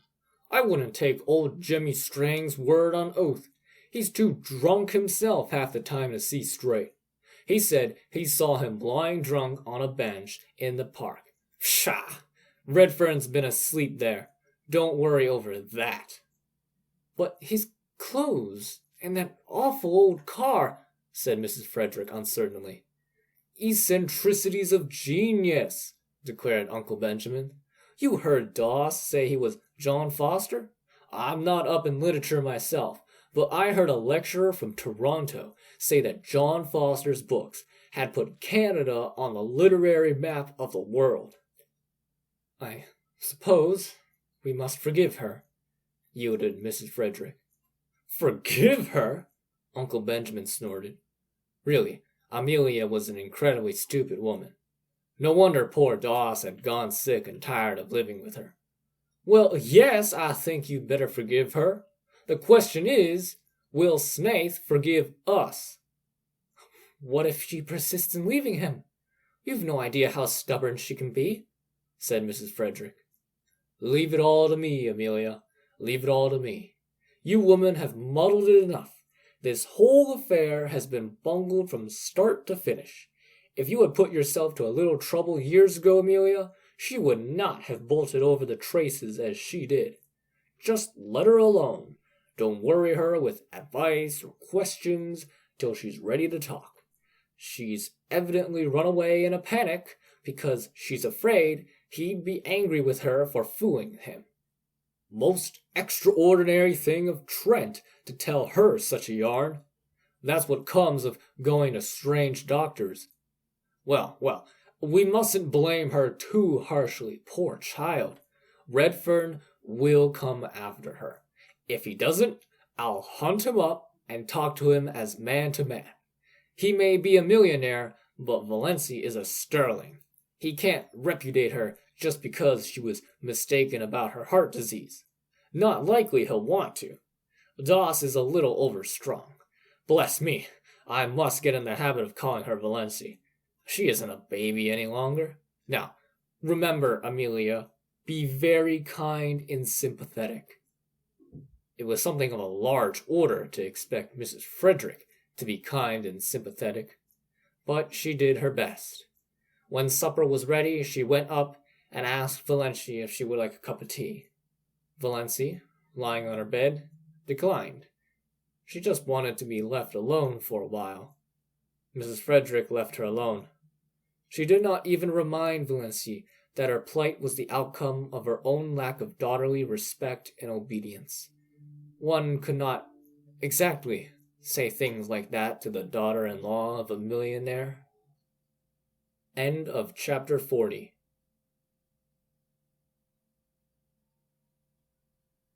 The Blue Castle by Lucy Maud Montgomery, Chapter 41. Valancy looked dully about her old room. It, too, was so exactly the same that it seemed almost impossible to believe in the changes that had come to her since she had last slept in it. It seemed somehow indecent that it should be so much the same. There was Queen Louise everlastingly coming down the stairway, and nobody had let the forlorn puppy in out of the rain. Here was the purple paper blind and the greenish mirror. Outside, the old carriage shop with its blatant advertisements. Beyond it, the station with the same derelicts and flirtation flappers. Here the old life waited for her, like some grim ogre that bided his time and licked his chops. A monstrous horror of it suddenly possessed her. When night fell and she had undressed and got into bed, the merciful numbness passed away, and she lay in anguish and thought of her island under the stars. The camp-fires, all their little household jokes and phrases and catchwords, their furry beautiful cats, the lights agleam on the fairy islands, canoes skimming over Mistowis in the magic of morning, white birches shining among the dark spruces like beautiful women's bodies, winter snows and rose-red sunset fires, lakes drunken with moonshine, all the delights of her lost paradise. She would not let herself think of Barney, only of these lesser things. She could not endure to think of Barney. Then she thought of him inescapably. She ached for him. She wanted his arms around her, his face against hers, his whispers in her ear. She recalled all his friendly looks and quips and jests, his little compliments, his caresses. She counted them all over as a woman might count her jewels. Not one did she miss from the first day they had met. These memories were all she could have now. She shut her eyes and prayed. Let me remember everyone, God. Let me never forget one of them. Yet it would be better to forget. This agony of longing and loneliness would not be so terrible if one could forget. And Ethel Traverse, that shimmering witch woman with her white skin and black eyes and shining hair. The woman Barney had loved, the woman whom he still loved. Hadn't he told her he never changed his mind? Who was waiting for him in Montreal, who was the right wife for a rich and famous man. Barney would marry her, of course, when he got his divorce. How Valancy hated her and envied her. Barney had said "I love you" to her. Valancy had wondered what tone Barney would say "I love you" in, how his dark blue eyes would look when he said it. Ethel Traverse knew. Valancy hated her for the knowledge, hated and envied her. She can never have those hours in the Blue Castle. They are mine, thought Valancy savagely. Ethel would never make strawberry jam, or dance to old Abel's fiddle, or fry bacon for Barney over a campfire. She would never come to the little Miss Stowis shack at all. What was Barney doing, thinking, feeling now? Had he come home and found her letter? Was he still angry with her? Or a little pitiful? Was he lying on their bed, looking out on stormy Mistowis and listening to the rain streaming down on the roof? Or was he still wandering in the wilderness, raging at the predicament in which he found himself? Hating her? Pain took her and wrung her like some great pitiless giant. She got up and walked the floor. Would morning never come to end this arduous night? And yet, what could morning bring her? The old life without the old stagnation that was at least bearable. The old life with the new memories, the new longings, the new anguish. "Oh, why can't I die?" moaned Valancy. End of chapter 41. The Blue Castle by Lucy Maud Montgomery. Chapter 42. It was not until early afternoon the next day that a dreadful old car clanked up Elm Street and stopped in front of the brick house. A hatless man sprang from it and rushed up the steps. The bell was rung as it had never been rung before, vehemently, intensely. The ringer was demanding entrance, not asking it. Uncle Benjamin chuckled as he hurried to the door. Uncle Benjamin had just dropped in to enquire how dear Dos Valancy was. Dear Dos Valancy, he had been informed, was the same. She had come down for breakfast, which she didn't eat, gone back to her room, come down for dinner, which she didn't eat, gone back to her room. That was all. She had not talked, and she had been let kindly, considerately alone. "Very good. Redfern will be here to-day," said Uncle Benjamin. And now Uncle Benjamin's reputation as a prophet was made. Redfern was here, and mistakably so. "Is my wife here?" he demanded of Uncle Benjamin without preface. Uncle Benjamin smiled expressively. "Mr. Redfern, I believe? Very glad to meet you, sir. Yes, that naughty little girl of yours is here. We have been—" "I must see her," Barney cut Uncle Benjamin ruthlessly short.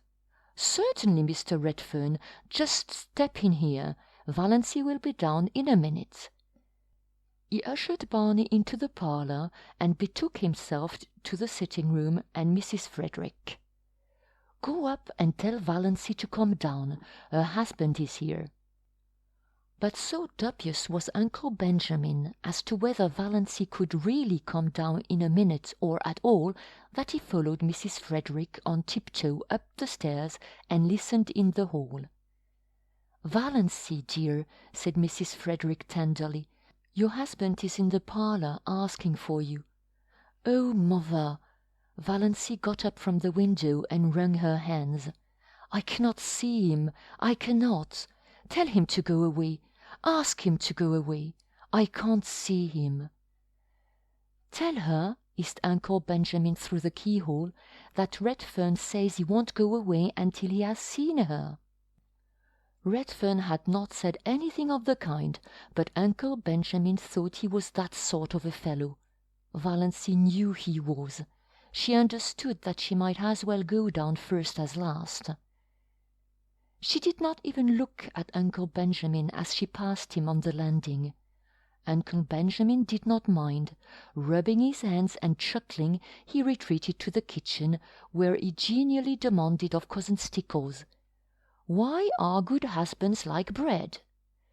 Cousin Stickles asked why. "Because women need them," beamed Uncle Benjamin. Valancy was looking anything but beautiful when she entered the parlour. Her white night had played fearful havoc with her face. She wore an ugly old brown and blue gingham, having left all her pretty dresses in the Blue Castle. But Barney dashed across the room and caught her in his arms. "Valancy, Darling, oh, you darling little idiot. Whatever possessed you to run away like that? When I came home last night and find your letter, I went quite mad. It was 12 o'clock. I knew it was too late to come here then. I walked the floor all night. Then this morning Dad came. I couldn't get away till now. Valancy, whatever got into you?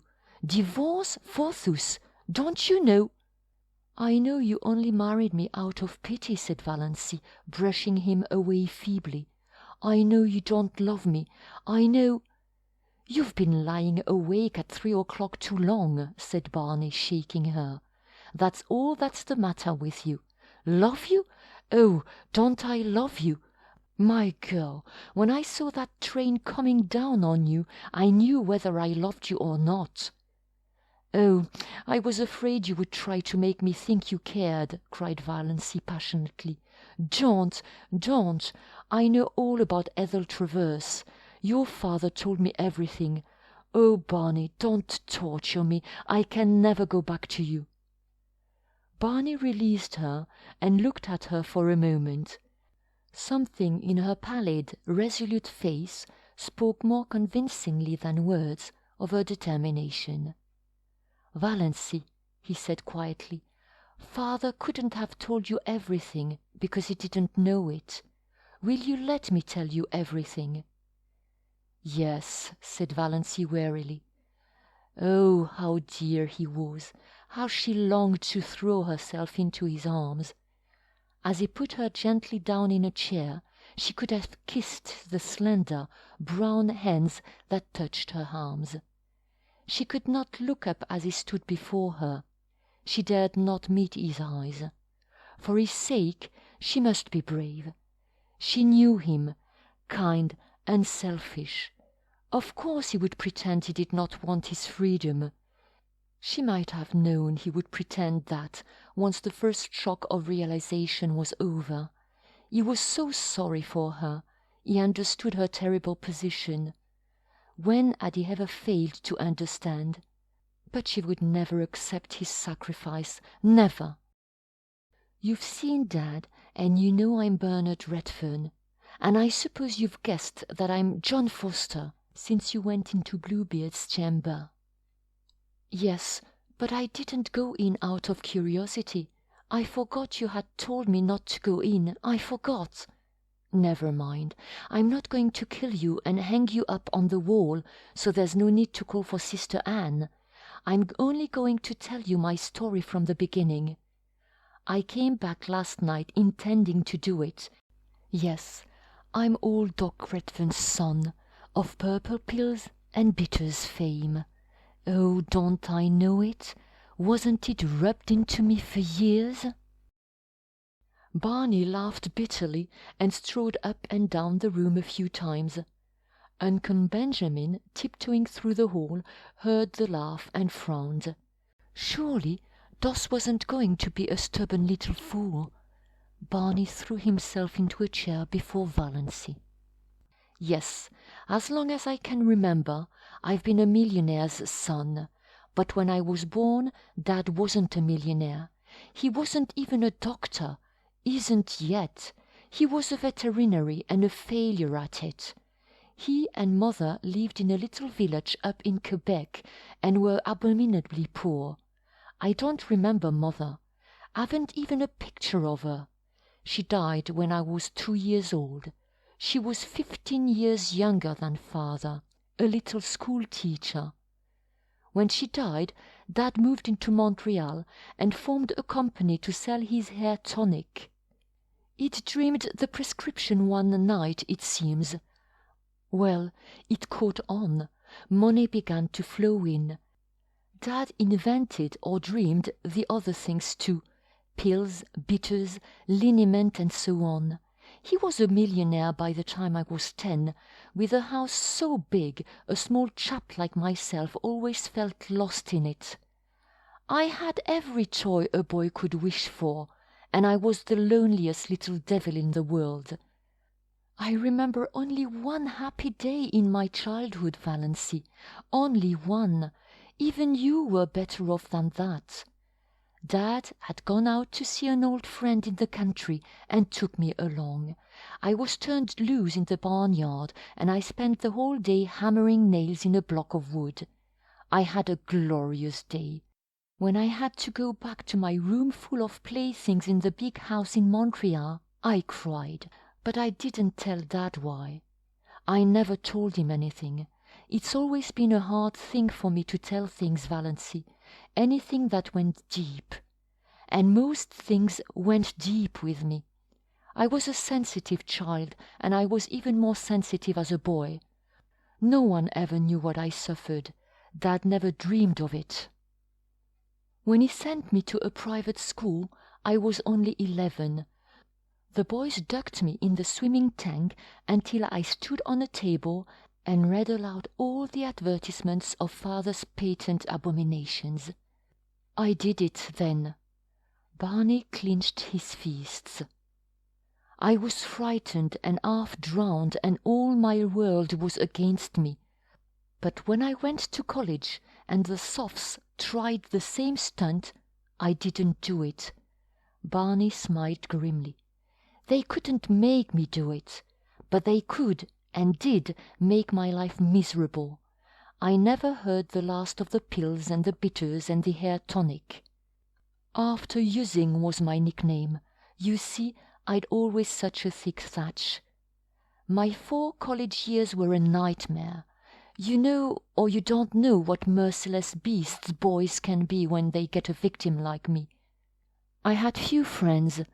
There was always some barrier between me and the kind of people I cared for, and the other kind, who would have been very willing to be intimate with rich old Doc Redfern's son, I didn't care for. But I had one friend, or thought I had, a clever, bookish chap, a bit of a writer. That was a bond between us. I had some secret aspirations along that line. He was older than I was. I looked up to him and worshipped him. For a year I was happier than I'd ever been. Then a burlesque sketch came out in the college magazine, a mordant thing, ridiculing Dad's remedies. The names were changed, of course, but everybody knew what and who was meant. Oh, it was clever, damnably so, and witty. McGill rocked with laughter over it. I found that he had written it. Oh, were you sure? Valancy's dull eyes flamed with indignation. Yes, he admitted it when I asked him. Said a good idea was worth more to him than a friend any time. And he added a gratuitous thrust. You know, Redfern, there are some things money won't buy. For instance, it won't buy you a grandfather. Well, it was a nasty slum. I was young enough to feel cut up. And it destroyed a lot of my ideals and illusions, which was the worst thing about it. I was a young misanthrope after that. Didn't want to be friends with anyone. And then, the year after I left college, I met Ethel Traverse. Valancy shivered. Barney, his hands stuck in his pockets, was regarding the floor moodily and didn't notice it. Dad told you about her, I suppose. She was very beautiful, and I loved her. Oh, yes, I loved her. I won't deny it or belittle it now. It was a lonely, romantic boy's first passionate love, and it was very real. And I thought she loved me. I was fool enough to think that. I was wildly happy when she promised to marry me for a few months. Then I found out she didn't. I was an involuntary eavesdropper on a certain occasion for a moment. That moment was enough. The proverbial fate of the eavesdropper overtook me. A girl friend of hers was asking her how she could stomach Dr. Redfern's son and the patent medicine background. "His money will gild the pills and sweeten the bitters," said Ethel with a laugh. "Mother told me to catch him if I could. We're on the rocks, but, Pa, I smell turpentine whenever he comes near me." "Oh, Barney," cried Valancy, wrung with pity for him. She had forgotten all about herself and was filled with compassion for Barney and rage against Ethel Travers. How dared she? Well, Barney got up and began pacing round the room. That finished me completely. I left civilization and those accursed dopes behind me and went to the Yukon. For 5 years I knocked about the world in all sorts of outlandish places. I earned enough to live on. I wouldn't touch a cent of Dad's money. Then, one day, I woke up to the fact that I no longer cared a hang about Ethel, one way or another. She was somebody I'd known in another world, that was all. But I had no hankering to go back to the old life. None of that for me. I was free, and I meant to keep so. I came to Miss Toyce, so Tom McMurray's Island. My first book had been published the year before and made a hit. I had a bit of money from my royalties. I bought my island. But I kept away from people. I had no faith in anybody. I didn't believe there was such a thing as real friendship or true love in the world. Not for me, anyhow, the son of purple pills. I used to revel in all the wild yarns they told me. In fact, I'm afraid I suggested a few of them myself, by mysterious remarks which people interpreted in the light of their own prepossessions. Then you came. I had to believe you loved me, really loved me, not my father's millions. There was no other reason why you should want to marry a penniless devil with my supposed record. And I was sorry for you. Oh, yes, I don't deny I married you because I was sorry for you. And then I found you the best and jolliest and dearest little pal and chum a fellow ever had. Witty, loyal, sweet. You made me believe again in the reality of friendship and love. The world seemed good again just because you were in it, honey. I'd have been willing to go on forever just as we were. I knew that the night I came home and saw my home light shining out from the island for the first time, and knew you were there waiting for me. After being homeless all my life, it was beautiful to have a home, to come home hungry at night and know there was a good supper and a cheery fire, and you. But I didn't realize what you actually meant to me till that moment at the switch. Then it came like a lightning flash. I knew I couldn't live without you, that if I couldn't pull you loose in time, I'd have to die with you. I admit it bowled me over, knocked me silly.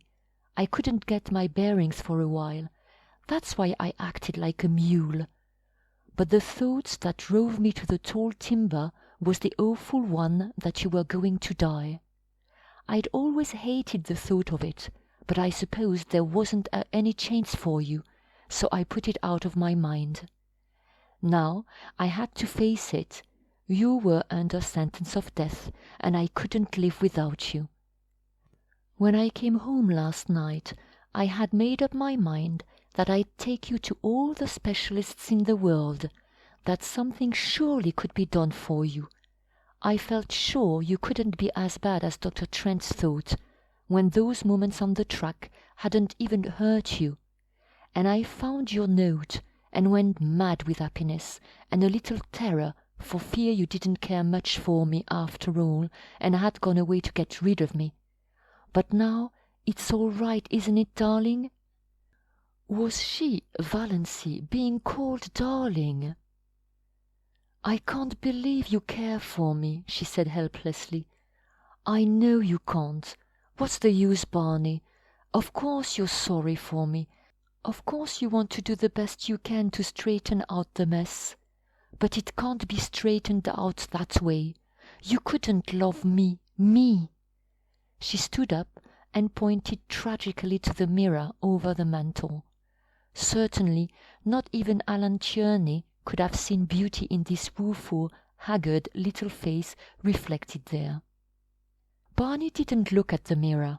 He looked at Valancy as if he would like to snatch her or beat her.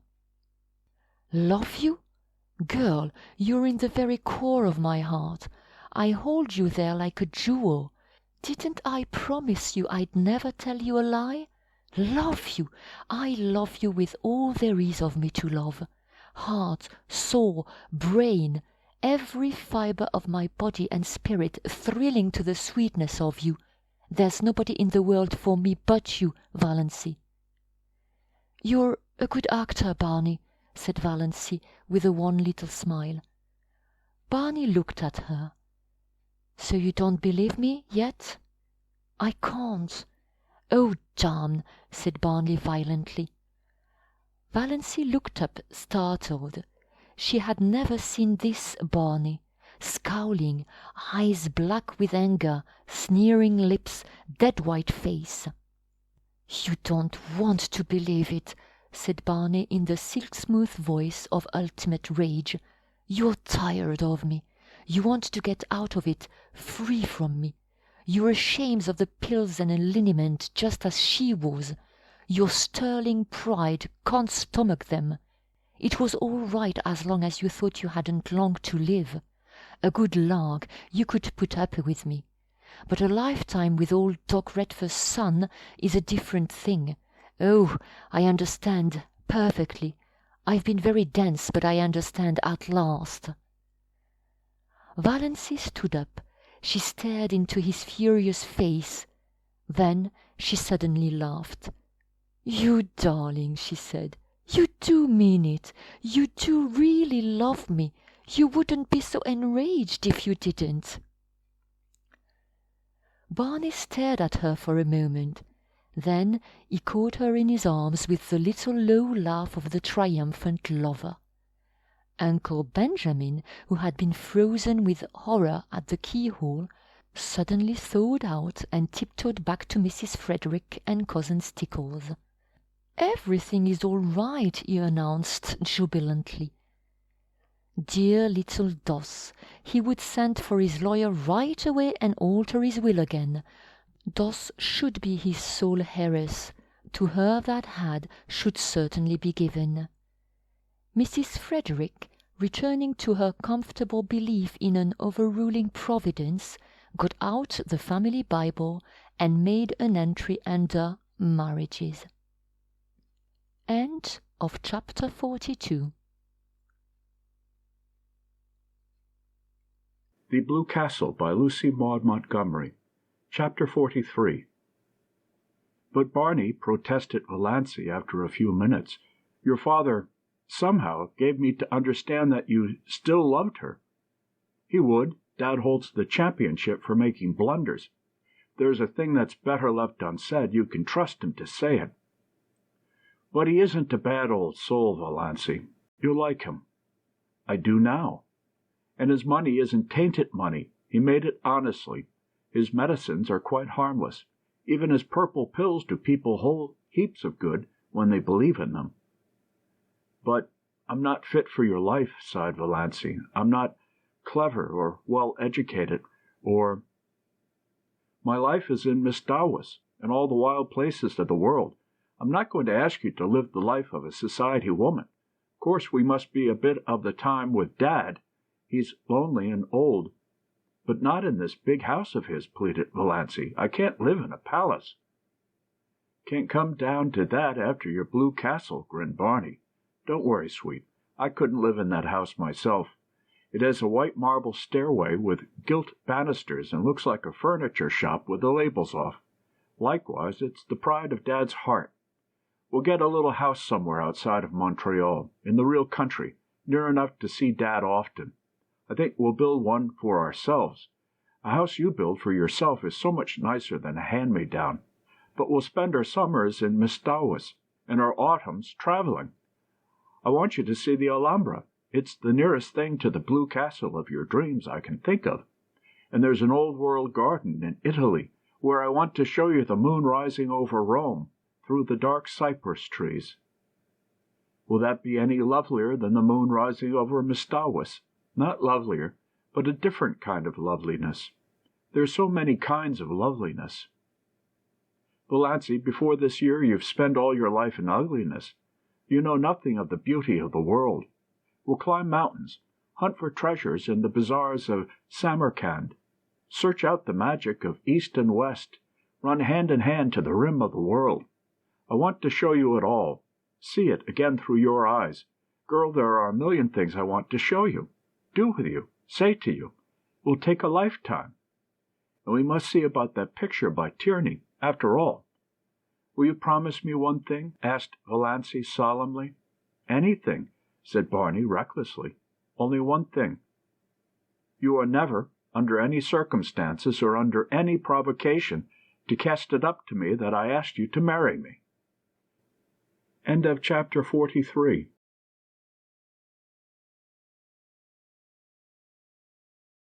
The Blue Castle by Lucy Maud Montgomery. Chapter 44.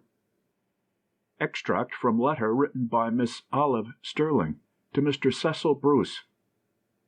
It's really disgusting that Doss's crazy adventures should have turned out like this. Makes one feel that there is no use in behaving properly. I'm sure her mind was unbalanced when she left home. What she said about a dust pile showed that. Of course, I don't think there was ever a thing the matter with her heart. Or perhaps Snaith or Redfern or whatever his name really is fed purple pills to her back in that mischievous hut and cured her. It would make quite a testimonial for the family ads, wouldn't it?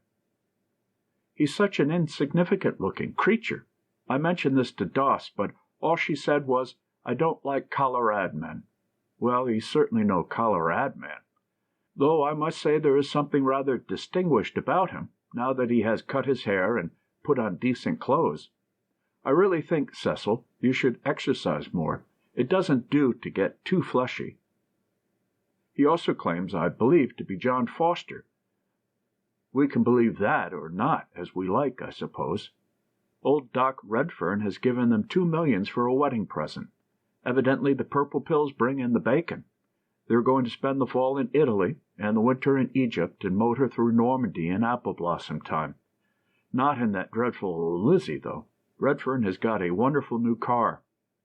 Well, I think I'll run away, too, and disgrace myself. It seems to pay. Uncle Ben is a scream, likewise Uncle James. The fuss they all make over Doss now is absolutely sickening. To hear Aunt Amelia talking of my son-in-law, Bernard Redfern, and my daughter, Mrs. Bernard Redfern. Mother and father are as bad as the rest, and they can't see that Valancy is just laughing at them all in her sleeve. End of chapter 44.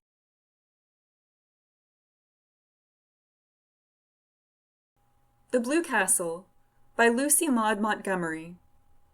Chapter 45. Valancy and Barney turned under the mainland pines in the cool dusk of the September night for a farewell look at the Blue Castle.